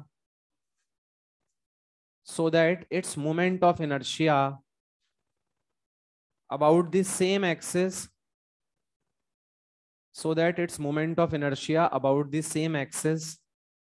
is equal to the moment of inertia of the body, is equal to the moment of inertia of the body. Radius of gyration क्या है भाई? Distance है। क्या है? Distance. ये वो distance है जहां पे आप एक बॉडी को कैसे रिप्लेस कर सकते हो? पार्टिकल। तो एम मास की बॉडी थी, इसका मोमेंट ऑफ इनर्शिया कितना था? आई। तो मैं इस एम मास की बॉडी को एक पार्टिकल से रिप्लेस कर रहा हूं। तो इस पार्टिकल को मैं कितनी दूरी पे रखूं कि इस पार्टिकल का वही मोमेंट ऑफ इनर्शिया है जो किसका था? बॉडी का। तो मैंने बोला के दूरी पे रख दो भाई, तो एम के स्क्वायर हो गया इस पार्टिकल का मोमेंट ऑफ इनर्शिया, और इसका moment of inertia same as that of the क्या होना चाहिए, बॉडी। तो आई बराबर क्या हो गया, एम के स्क्वायर, के क्या आ गया, under root I by M. अब रटो मत इसको, कैसे फील करो, फील ऐसे करना है सर, रेडियस ऑफ गायरेशन मतलब एम मास की बॉडी एक पार्टिकल से रिप्लेस कर दो सर, उसको एक्सिस से के दूरी पे रख दो, तो सर उस पार्टिकल का मोमेंट ऑफ इनर्शिया कितना हो गया, एम के स्क्वायर, और ये moment of inertia same as that of क्या होना चाहिए, बॉडी। क्या बात समझ में आई क्या? अब देखो इसके फर्दर एग्जांपल कुछ भी नहीं है, मतलब इससे आसान ना तो कुछ बना ना बन सकता। हाँ अब ध्यान से देखो, अब सपोज करो तुम्हें बस केवल under root I by M लगाना है, आंख मीच के under root I by M लगाना है। जैसे सपोज करो अगर अगर मैं डिस्क ले लेता, अच्छा बच्चों डिस्क का मुझे बताओ, डिस्क का मुझे बताओ डायमीटर के अबाउट कितना होता है मोमेंट ऑफ इनर्शिया, क्या एम आर स्क्वायर बाय 4 होता है क्या? तो मैं तुमसे बोलता find radius of gyration of disk about diametric axis. About diametric axis का मतलब, अबाउट डायमेट्रिक एक्सिस का मतलब आपको डिस्क को एक पार्टिकल से क्या करना है, रिप्लेस, सो दैट उस पार्टिकल का वही मोमेंट ऑफ इनर्शिया हो जो डिस्क का किसके अबाउट था, डायमीटर के अबाउट। नहीं आया पक्का? तो बोल क्या answer under root I by M होता क्या? क्या M M R square by 4 होता क्या?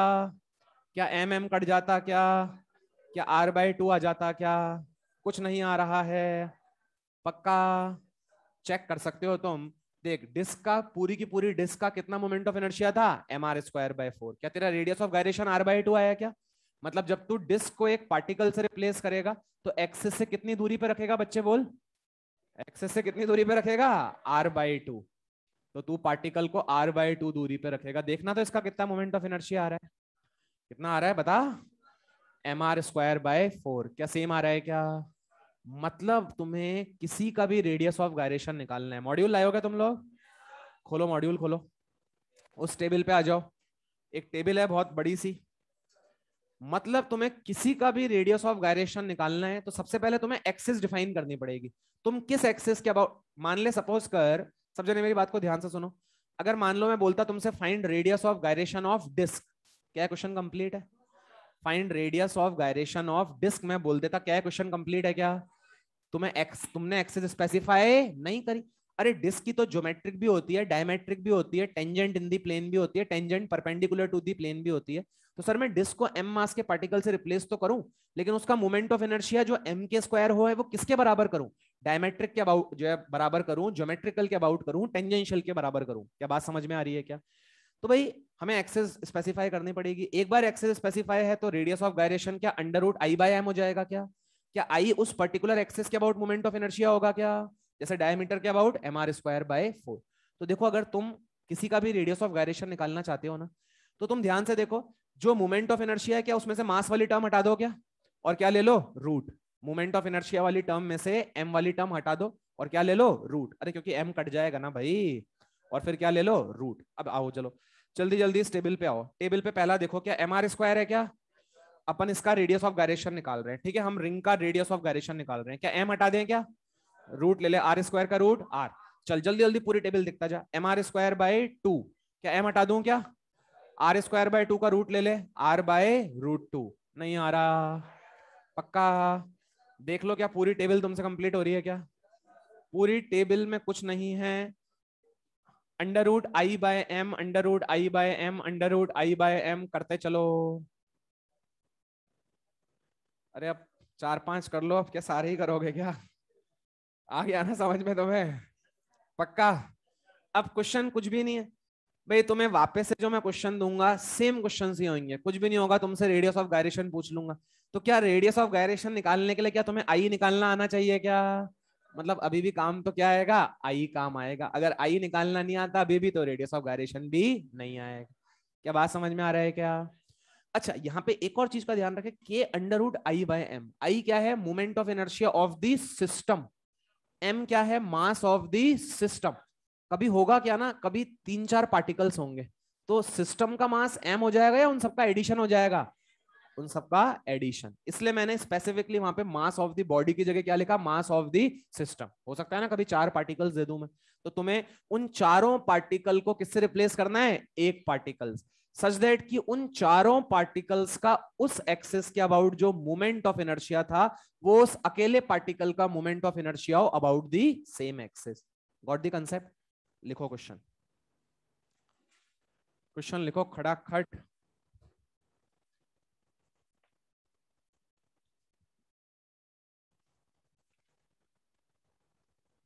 अच्छा देखो, इस तरह के क्वेश्चन तो वैसे कराने का मतलब है नहीं, लेकिन फिर भी चलो एक कर लो।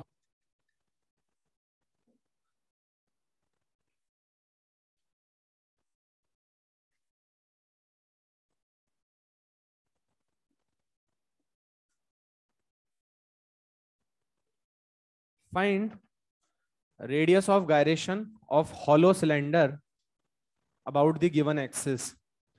Find radius of gyration of hollow cylinder about the given axis. Find radius of gyration of hollow cylinder about the given axis. Answer केवल आर की टर्म्स में आएगा ही नहीं, इसके फॉर्मूला तुम्हें पढ़ा रखा है। mr² bye 2 plus ml² bye 12, उसको बस केवल मास से डिवाइड करना है। कुछ भी कुछ क्वेश्चन में है ही नहीं। क्या तुम्हें इसका आई का फॉर्मूला बेटा मैंने लास्ट क्लास में लिखा दिया था क्या? आई को m से क्या करना है डिवाइड, और क्या ले लेना है रूट। कुछ है ही नहीं। देखो ध्यान से, मुझे आई बता दो तुम लोग, क्या तुम्हें आई लिखना सिखाया था क्या? सामने से देखो क्या दिखाई दे रही है, रॉड, तो ml² बाय 12। साइड से देख क्या दिखाई दे रही है, रिंग, क्योंकि मैंने बोल दिया था क्या है, हॉलो सिलेंडर। साइड से रिंग, रिंग का ले क्या डायमीटर हो जाएगा, रिंग के लिए क्या हो जाएगा डायमीटर। बोल क्या बन जाएगा, mr² बाय 2। क्या तुझे k निकालना है क्या? क्या √i/m, जैसे ही इसको मास से डिवाइड करेगा क्या m वाली टर्म गायब हो जाएगी, क्या आ जाएगा बोल, l² by 12 plus r² by 2। This is the answer. नहीं आया? कुछ भी नहीं है, इससे आसान कुछ नहीं होगा। ये क्वेश्चन देखो, तुम्हें याद है मैंने कराया था रॉड वाला क्वेश्चन? ऐसा क्वेश्चन कराया क्या अपन ने? करा होगा ना।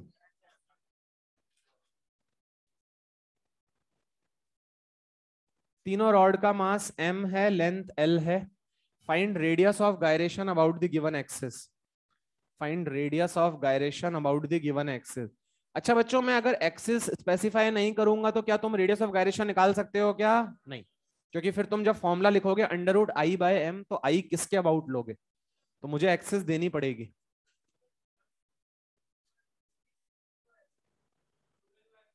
जो भी है चेक करना पड़ेगा, करके रख लो सब जने।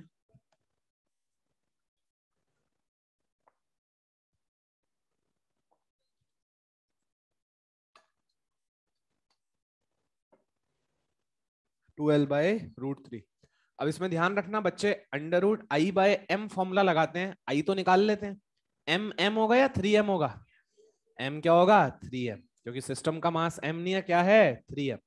अरे भाई तुम तीनों रॉड्स को एक पार्टिकल से रिप्लेस करना चाहते हो, तो तीनों रॉड का मास कितना, 3m। अब तुम इसको एक 3m मास के पार्टिकल से रिप्लेस करना चाहते हो सच दैट कि जो आपके सिस्टम का मोमेंट ऑफ इनर्शिया था वही उस पार्टिकल का भी हो। तो भाई इसलिए मैंने मास ऑफ द सिस्टम लिखाया था तुम्हें। भैया समझ में आया नहीं आया? तो के क्या लिख दूं बोलो, √i/m। क्या m is the mass of the system? चलो आई बोलो, आई निकाल लेता हूं। बोल ऊपर वाली रॉड का, इस वाली रॉड का ml² बाय 3। क्या इसके एक्सिस पैरेलल है क्या? क्या पढ़ाया था, ml²। अरे पढ़ाया था ना, अगर एक्सिस पैरेलल होती है तो क्या होता है, ml²। क्या 4ml² बाय 3 हो गया क्या? तो √4ml² बाय 3। और मास कितना निकल के आ गया बेटा, 3m। तो यहां से कितना आ गया, 2l/3। क्या सही लिखा है क्या मैंने? भाई mm तो क्या हो जाएगा, कैंसिल, mm तो कैंसिल हो जाएगा। ये बन गया 4l² बाय 9, तो क्या बन जाएगा 2l/3। 2l/3 is the correct answer. ठीक है, इसमें बच्चे गड़बड़ क्या करते हैं, बच्चे मास को 3m की जगह क्या ले लेते हैं, m। बात समझ में आ रही है? एक और क्वेश्चन दूं ऐसा, अब तो नहीं करोगे गलती? चलो लिखो, four particles of mass m, 2m, 3m and 4m, four particles of mass m, 2m, 3m and 4m are placed at the circumference of a ring, are placed at the circumference of a ring of mass m, are placed at the circumference of a ring of mass m, find k of the system। k मतलब समझते हो ना, क्या होता है कि radius of gyration. Find k of the system about an axis passing through, find k of the system about an axis passing through center of ring and perpendicular to the plane, find k of the system about an axis passing through the center of the ring and perpendicular to the plane। कुछ भी नहीं करना, मेरे को समझ में नहीं आ रहा तुम लोगों के आंसर गलत क्यों आ रहे हैं भाई। इस एक्सेस के अबाउट पहले सिस्टम का क्या निकाल लो, आई। यहाँ पे सिस्टम क्या है, रिंग, कोई एक पार्टिकल या रिंग प्लस चारों पार्टिकल्स, रिंग प्लस चारों पार्टिकल्स। तो मेरे को समझ में आ रहा है इसमें गलत क्यों दे रहे हो तुम लोग। आर, आर सही है। रिंग का मास भी m गिवन है, चार पार्टिकल्स रखे हैं m, 2m, 3m, 4m के। क्यों नहीं करोगे यार, सिस्टम में रिंग का मास दे रखा है मैंने, सिस्टम बोला है मैंने कब बोला चार पार्टिकल्स, मैंने तो सिस्टम बोला, सिस्टम मतलब जो जो दिया है सब ले लो। आर सही है। मतलब ये अगर तुम गलत कर रहे हो तो तुम्हें मोमेंट ऑफ इनर्शिया नहीं आता भाई, क्योंकि एक तरह से मुझे फॉर्मूला लगाना है under root I by M, तो मुझे आई निकालना है बस। तो यार रिंग का कितना हो जाएगा बोल, एम आर स्क्वायर। अरे भाई रिंग के लिए तो ज्योमेट्रिकल हो गई ना। अब इस एक्सिस से मुझे बता हर एक पार्टिकल कितनी दूरी पे है, आर। तो इस पार्टिकल का एम आर स्क्वायर, इसका 2mr², 3mr², 4mr²। अरे नहीं आ रहा क्या? तो I of the system, ring का तो कितना हो जाएगा बोल बेटा, mr²। अब सारे पार्टिकल्स का लिख दे, रिंग का तो mr² हो गया, अब सारे पार्टिकल्स का लिख दे। तो पार्टिकल्स का mr², 2mr², 3mr², 4mr²। बच्चों समझ में तो आ रहा है ना? तो ये कितना बन गया तुम्हारा, 7, 2, 9, 1, 10 और 1, 11। क्या 11mr² बन गया क्या? अच्छा, मास ऑफ द सिस्टम कितना है बच्चे, क्या 11m है क्या? 4 + 3 7, 2 9, 1 10 और 1 11। रिंग का मास भी लेना है ना, तो कितना मास हो गया, 11m। बस अब तो क्या है, k बराबर under root I by M. बोल आई कितना, 11mr²। बोल मास ऑफ द सिस्टम कितना, 11m। क्या k बराबर r आ गया क्या? क्या लॉजिक समझ में आया क्या? प्रैक्टिकल भी है ना।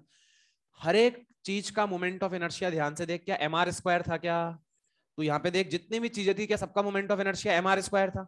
रिंग का भी mr², इसका भी mr², इसका मास इंटू r²। तो हर एक का मोमेंट ऑफ इनर्शिया mr² था।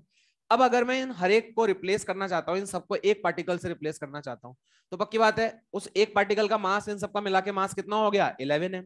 तो पक्की बात है जब हर एक पार्टिकल ही r दूरी पे था, तो हर एक पार्टिकल का मोमेंट ऑफ इनर्शिया क्या हो गया था, 11mr²। तो अगर मैं उसको 11m के मास से रिप्लेस करूंगा तो मुझे कहां रखना पड़ेगा, r दूरी पे ही रखना पड़ेगा। नहीं आई?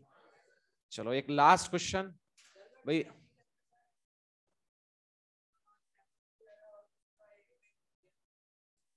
क्या, किसका एक का मास 3m है? मैंने लगा रखे हैं मास, मैंने एक जो है कड़ा देना भाई। क, क, आगे नहीं है क्या किसी के पास?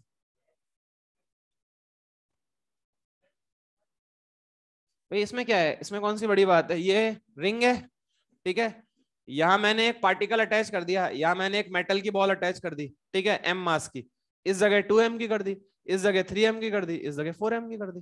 क्या दिक्कत है इसमें?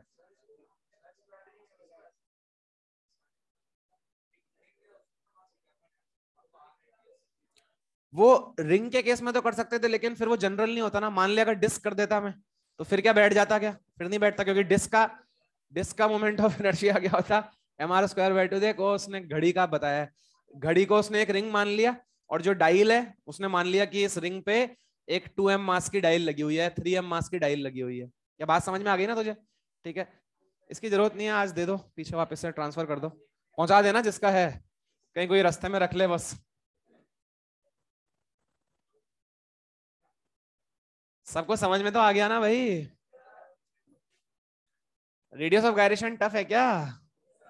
आसान है क्या?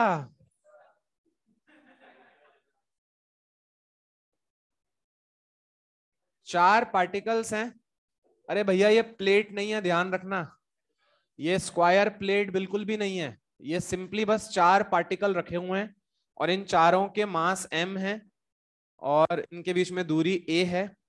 आपको रेडियस ऑफ गायरेशन बताना है सिस्टम का about the given axis. Find k of the system, find k of the system, find k of the system about the given axis. आप इस सिस्टम का आई निकालो, आपको डिस्क्रीट पार्टिकल सिस्टम पढ़ाया था ना, आई निकालो, मास ऑफ द सिस्टम लिखो। अब जिनका अभी तक एक भी सही नहीं हुआ, एक तो सही कर दो नालायकों। मुझे पता नहीं है, मैं सॉल्व कर दूंगा अभी, मुझे आंसर याद नहीं है।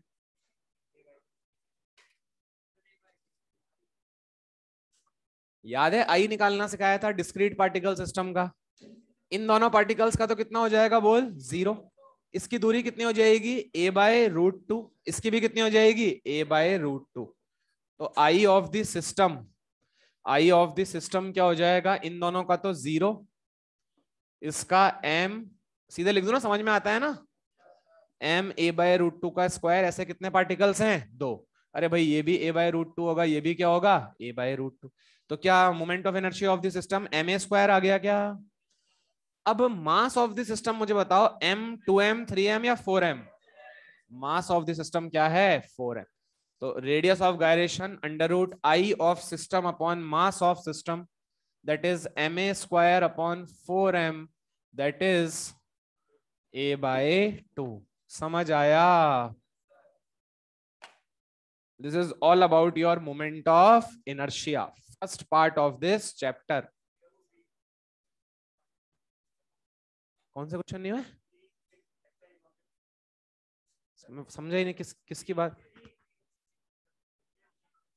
व्हील, व्हील वो जब डिस्कशन करेंगे तब करेंगे ना डिस्कस, क्यों टेंशन ले रहे हो भाई? चक्के में कुछ नहीं होता, व्हील का सिंपल सा कंसेप्ट होता है। देखो, पहिया जब बनाया जाता है तो हमें उस पहिए को ड्यूरेबल भी बनाना होता है। ड्यूरेबल मतलब ऐसा नहीं कि भाई कोई भी गड्ढा आया और उसकी रिम बेंड हो गई। भाई आपको रिम को स्ट्रांग भी बनाना है, मतलब ऐसा नहीं कि हल्का सा कोई भी ऑब्स्टेकल आया, रिम क्या हो गई? बेंड।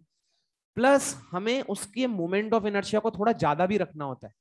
बात को समझना, मोमेंट ऑफ इनर्शिया को ज्यादा रखना पड़ता है। आप कहोगे सर ज्यादा मतलब उसको घुमाना मुश्किल होगा। हाँ, एक बार उसको घुमाना मुश्किल होगा, ठीक है, वो इंजन करके दे देगा हमें, लेकिन फिर उसको रोकना भी क्या होगा? मुश्किल। मतलब हमारी टेंडेंसी रहती है कि ये नहीं कि उसका मोमेंट ऑफ इनर्शिया इतना कम कि हल्का सा कोई भी ऑब्स्टेकल आया, आपकी गाड़ी क्या हो गई? रुक गई। तो हमें आई को एक ऑप्टिमम उसकी वैल्यू रखनी पड़ती है, ना बहुत ज्यादा कम ना बहुत ज्यादा ज्यादा।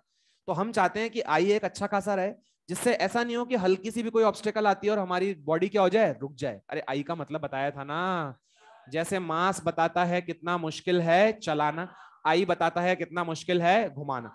तो बच्चे अगर मैं व्हील का सोच आई ज्यादा रखूंगा तो क्या उसको घुमाना मुश्किल होगा क्या? वो हमें इंजन करके दे देगा।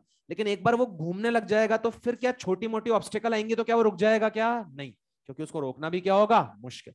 तो अब क्वेश्चंस बनते हैं इस तरह के कि भाई व्हील्स को किस तरह से डिजाइन किया जाता है, जो गाड़ी के व्हील्स होते हैं उसको किस तरह से डिजाइन किया जाता है। तो आपने देखा होगा व्हील्स के अंदर जो सारा का सारा मास होता है बेटा, क्या वो पेरीफेरी पे होता है क्या? क्या इसको रिम बोलते हैं क्या? अरे पढ़ा होगा ना कभी जीवन में। क्या this is the rim of this wheel? तो ये व्हील की क्या है, रिम। क्या सारा का सारा मास रिम पे है क्या? सारा का सारा मास काय पे है, रिम पे। इसकी वजह से क्या इसका मोमेंट ऑफ इनर्शिया ज्यादा हो जाएगा क्या? क्योंकि सारा का सारा मास एक्सिस से पास है या दूर है, दूर। तो मोमेंट ऑफ इनर्शिया क्या हो जाएगा, ज्यादा। अच्छा, इसमें आपने देखा होगा बहुत बार, क्या स्पोक्स भी फिट करते हैं क्या? स्पोक्स जानते हो ना, ताड़ियां ताड़ियां होती है ना वो साइकिल के अंदर, तो स्पोक्स फिट करते हैं। तो वो स्पोक्स क्यों फिट करते हैं? उससे व्हील की स्ट्रेंथ बढ़ती है। उससे व्हील की क्या बढ़ती है, स्ट्रेंथ। मोमेंट ऑफ इनर्शिया तो बढ़ ही रहा है, ml²/12 ml²/12 ml²/12, प्लस साथ में व्हील की क्या बढ़ रही है, स्ट्रेंथ।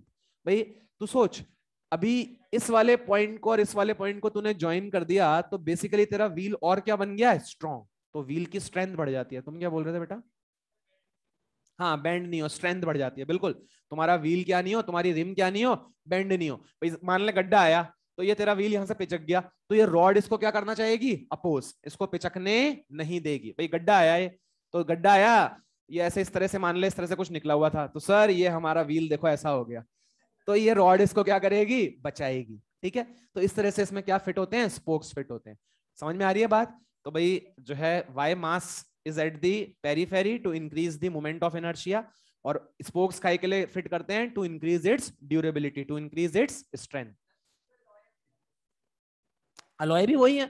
अलॉय के अंदर तुमने पतली पतली ताड़ियों की जगह क्या लगा दिया, कुछ एक मोटा सा क्या लगा दिया, बीच में मटेरियल लगा दिया, वो भी स्ट्रेंथ को ही बढ़ा रहे हैं और क्या कर रहे हैं। जो तुम्हारे अलॉय व्हील्स हो रहे हैं, उसमें तुम बहुत पतली पतली बहुत सारी रॉड्स लगाते, तो उनसे जो स्ट्रेंथ आती है उसकी जगह तुमने क्या लगा दी है, कुछ एक तरह से मान ले मोटी रॉड लगा दी तूने, उसमें क्या लगा दी तूने, मोटी रॉड। ठीक है, centre of gravity. Centre of gravity देखिए, सेंटर ऑफ ग्रेविटी में लिखा ही देता हूं आप लोगों को। सेंटर ऑफ मास की कॉपी लाए हो क्या? चलो आप इसी में लिख लो, जो है नोट करके लिख लो, सेंटर ऑफ ग्रेविटी। बेटा सेंटर ऑफ मास और सेंटर ऑफ ग्रेविटी में क्या अंतर होता है वो समझा देता हूं आप लोगों को आज। सेंटर ऑफ ग्रेविटी काफी टाइम से एक टर्म जो है मेरे को बतानी थी, मैं जो है भूल जाता हूं। सेंटर ऑफ ग्रेविटी एक टर्म बतानी है आपको, लिखो, आपको समझ में आ जाएगा। Centre of gravity is that point, centre of gravity is that point where the gravitational force acting on the body, center of gravity is that point where the gravitational force acting on the body, where the gravitational force acting on the body can be assumed, can be assumed. Center of gravity is that point where, center of gravity is that point where gravitational force acting on the body can be assumed। भाई हम मान सकते हैं कि वहां से body पर क्या लग रहा है, mg लग रहा है। अब मेरी बात को ध्यान से समझना। भाई जैसे सपोज कर, ये एक नॉर्मल बॉडी मैंने ली, तो बेटा नॉर्मल बॉडी ली तो लॉजिकली सोच, क्या इस पार्टिकल पर mg ऐसे लग रहा होगा क्या? क्या यहाँ पे mg ऐसे, क्या यहाँ पे mg ऐसे, क्या हर एक पार्टिकल पर mg mg mg लग रहा होगा क्या? तो सेंटर ऑफ ग्रेविटी वो पॉइंट है जहां पे मैं क्या अज्यूम कर सकता हूं, नेट ग्रेविटेशनल फोर्स। क्या इन सबको मिला के टोटल, इन सबका मिला के टोटल मास m मान ले, तो क्या टोटल जो फोर्स लग रहा होगा ग्रेविटेशनल फोर्स, क्या वो कैपिटल mg हो जाएगा क्या? तो वो कैपिटल mg कहां लगाऊं मैं, इस पॉइंट पे लगाऊं, इस पॉइंट पे लगाऊं, इस पॉइंट पे लगाऊं, कहां पे लगाऊं वो जो है कैपिटल mg? भाई लॉजिकली सोच, यहां पे अगर हम सोचें तो देख, ये mg और ये mg, तो इन दोनों को अगर मैं एवरेज आउट करूं तो क्या बीच में आ जाएगा क्या? ये mg क्या इनका भी बीच में आ जाएगा क्या? क्या इस तरह से सबका बीच में आ जाएगा? तो मतलब क्या यहाँ पे mg जो होगा वो सेंटर ऑफ द बॉडी पे लग रहा होगा क्या? तो सर इसका मतलब तो हमेशा जो सेंटर ऑफ ग्रेविटी होगी और जो सेंटर ऑफ मास होगा वो क्या करेंगे, कोइंसाइड? नहीं। अभी आओ देखो समझते हैं। अभी सपोज कर एक बहुत ऊंची बिल्डिंग है, एक बहुत ही ऊंची बिल्डिंग है, ठीक है, बुर्ज खलीफा टाइप मान लो। तो ये एक बहुत ही ऊंची बिल्डिंग है, तो ये बताओ जी अब कांस्टेंट होगा या वेरी करेगा? भाई अभी अपन ने पढ़ा नहीं है, although gravitation chapter, next chapter gravitation ही चालू करेंगे हम। तो जी जो होता है वो हाइट के साथ क्या करता है, वेरी। कभी सुना है क्या जीवन में, बढ़ता है या घटता है? घटता है। क्या होता है, घटता है।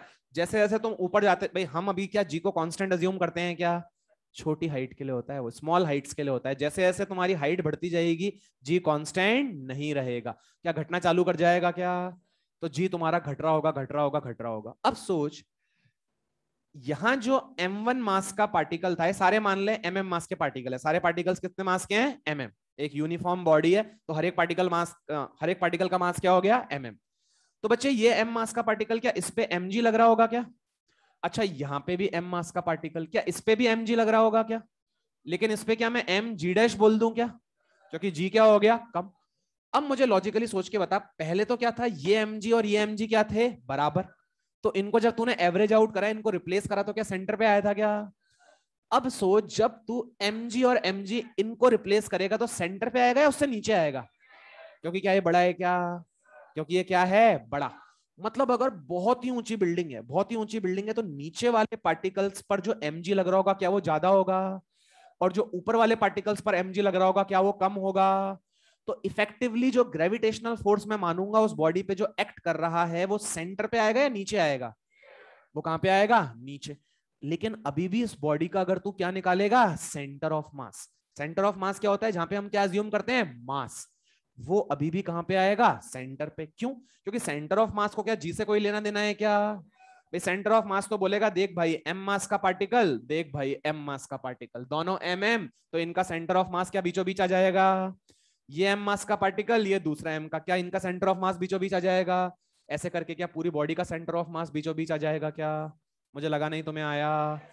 मतलब हमें समझना क्या है कि जो हम डेली लाइफ में बॉडीज को एनकाउंटर करते हैं, अब आज मान ले डस्टर है, अब तू बोले मुझसे कि सर डस्टर का सेंटर ऑफ मास और सेंटर ऑफ ग्रेविटी, सर जैसे आपने यहां बोला सेंटर ऑफ ग्रेविटी तो कहां होगा, नीचे, और सेंटर ऑफ मास कहां पे होगा, बीच में, क्या डस्टर में भी ऐसा होगा क्या, क्योंकि डस्टर के लिए क्या जी में वेरिएशन आएगा क्या, जी में वेरिएशन आता है बहुत बड़ी हाइट पे जाने पे, ठीक है। अर्थ का रेडियस कितना होता है बताओ, 6400 kilometre. Up to 5% of the radius of earth, G की वैल्यू में कोई अप्रिशिएबल चेंज नहीं आता। 5% क्या बहुत बड़ा हो जाएगा क्या, कितना हो जाएगा देख, 1/100 इंटू 6400, क्या 320 हो जाएगा क्या, नहीं आया। 5% ऑफ 6400 कितना हो गया, 320 किलोमीटर। मतलब 320 किलोमीटर तक की हाइट पे तो जी में कोई वेरिएशन आता ही नहीं है।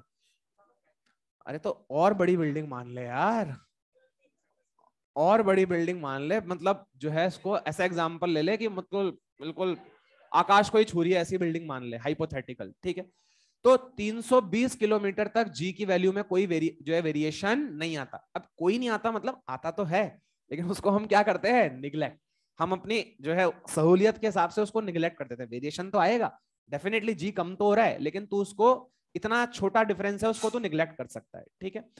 तो बेटा कहने का मतलब क्या है कि जो नॉर्मल हम बॉडीज देखेंगे डेली लाइफ में, जैसे अगर मान ले मैं इस डस्टर की बात करूं, क्या यहाँ पे सेंटर ऑफ मास और सेंटर ऑफ ग्रेविटी सेम या अलग अलग, 100% क्या होंगे, सेम। तो तुम्हें जो क्वेश्चंस मिलेंगे ना, तुम अपने जो मॉड्यूल में क्वेश्चंस करोगे, तुम्हें बोलेंगे एक सिलेंडर है, उसका सेंटर ऑफ ग्रेविटी से एक एक्सिस पास कर रही है, क्या वो इनडायरेक्टली तुम्हें सेंटर ऑफ मास ही बोल रहा है क्या, अरे अगर सेंटर ऑफ ग्रेविटी से पास कर रही है तो क्या वो सेंटर ऑफ मास ही हो गया क्या, क्योंकि नॉर्मल बॉडीज के लिए क्या सेंटर ऑफ ग्रेविटी और सेंटर ऑफ मास एक ही पॉइंट हो जाएगा क्या, नहीं आया। एक और चीज समझ सकते हो तुम, सेंटर ऑफ ग्रेविटी वो पॉइंट होता है जिसके अबाउट तुम बॉडी को क्या कर सकते हो, बैलेंस। जैसे ध्यान से देख, ये डस्टर है, अब इस डस्टर का लॉजिकली सोच, क्या सेंटर ऑफ ग्रेविटी वो पॉइंट है जहां पे एमजी लग रहा होगा, तो इस डस्टर पे नीचे किसी एक पॉइंट पे क्या लग रहा होगा बच्चे, बोल, एमजी। अब सोच अगर मैं इसी पॉइंट पे एग्जैक्टली कोई फोर्स लगा दूं एमजी के बराबर, क्या है, बैलेंस हो जाएगा क्या। अच्छा अगर मैं ये इस डस्टर पे mg फोर्स ऊपर की तरफ ऐसे लगाता, अभी क्या बैलेंस होता क्या, फोर्स तो जीरो हो जाता, लेकिन अभी आगे तुम्हें टॉर्क पढ़ाऊंगा मैं, ये बॉडी क्या कर जाती, घूम जाती। देख जैसे ध्यान से देखिए, डस्टर है, अगर मैं इसको यहां बैलेंस करने की कोशिश करूं, क्या बैलेंस होगा क्या, लेकिन बीच में अगर बहुत केयरफुली इसको करा जाए तो क्या ये बैलेंस हो सकता है क्या, अरे क्या बैलेंस हो रहा है क्या, अभी ध्यान से देख इसको, अगर, अबे क्या तुम लोग मतलब कुछ भी यार। अब ध्यान से देख, अगर इसको मैं एंड पे बैलेंस कराऊंगा तो क्या ये बैलेंस होगा क्या, ये बैलेंस नहीं हो। तो सेंटर ऑफ ग्रेविटी वो पॉइंट होता है जहां से बॉडी का क्या एक्ट कर रहा है, वेट। तो एग्जैक्टली उस पॉइंट पे अगर मैं फोर्स लगाऊं तो क्या उसको बैलेंस किया जा सकता है क्या? भाई तुमने देखा होगा ना, बहुत सारे कलाकार जो होते हैं वो कॉपी को ऐसे ऐसे घुमाते रहते हैं। अरे उंगली पे घुमाते हैं ना यार। तो वो किस पॉइंट के अबाउट घुमा रहे हैं उसको? Centre of gravity. नहीं आया? पक्का? चलो, ओके बच्चों, बाय बाय, राधे राधे।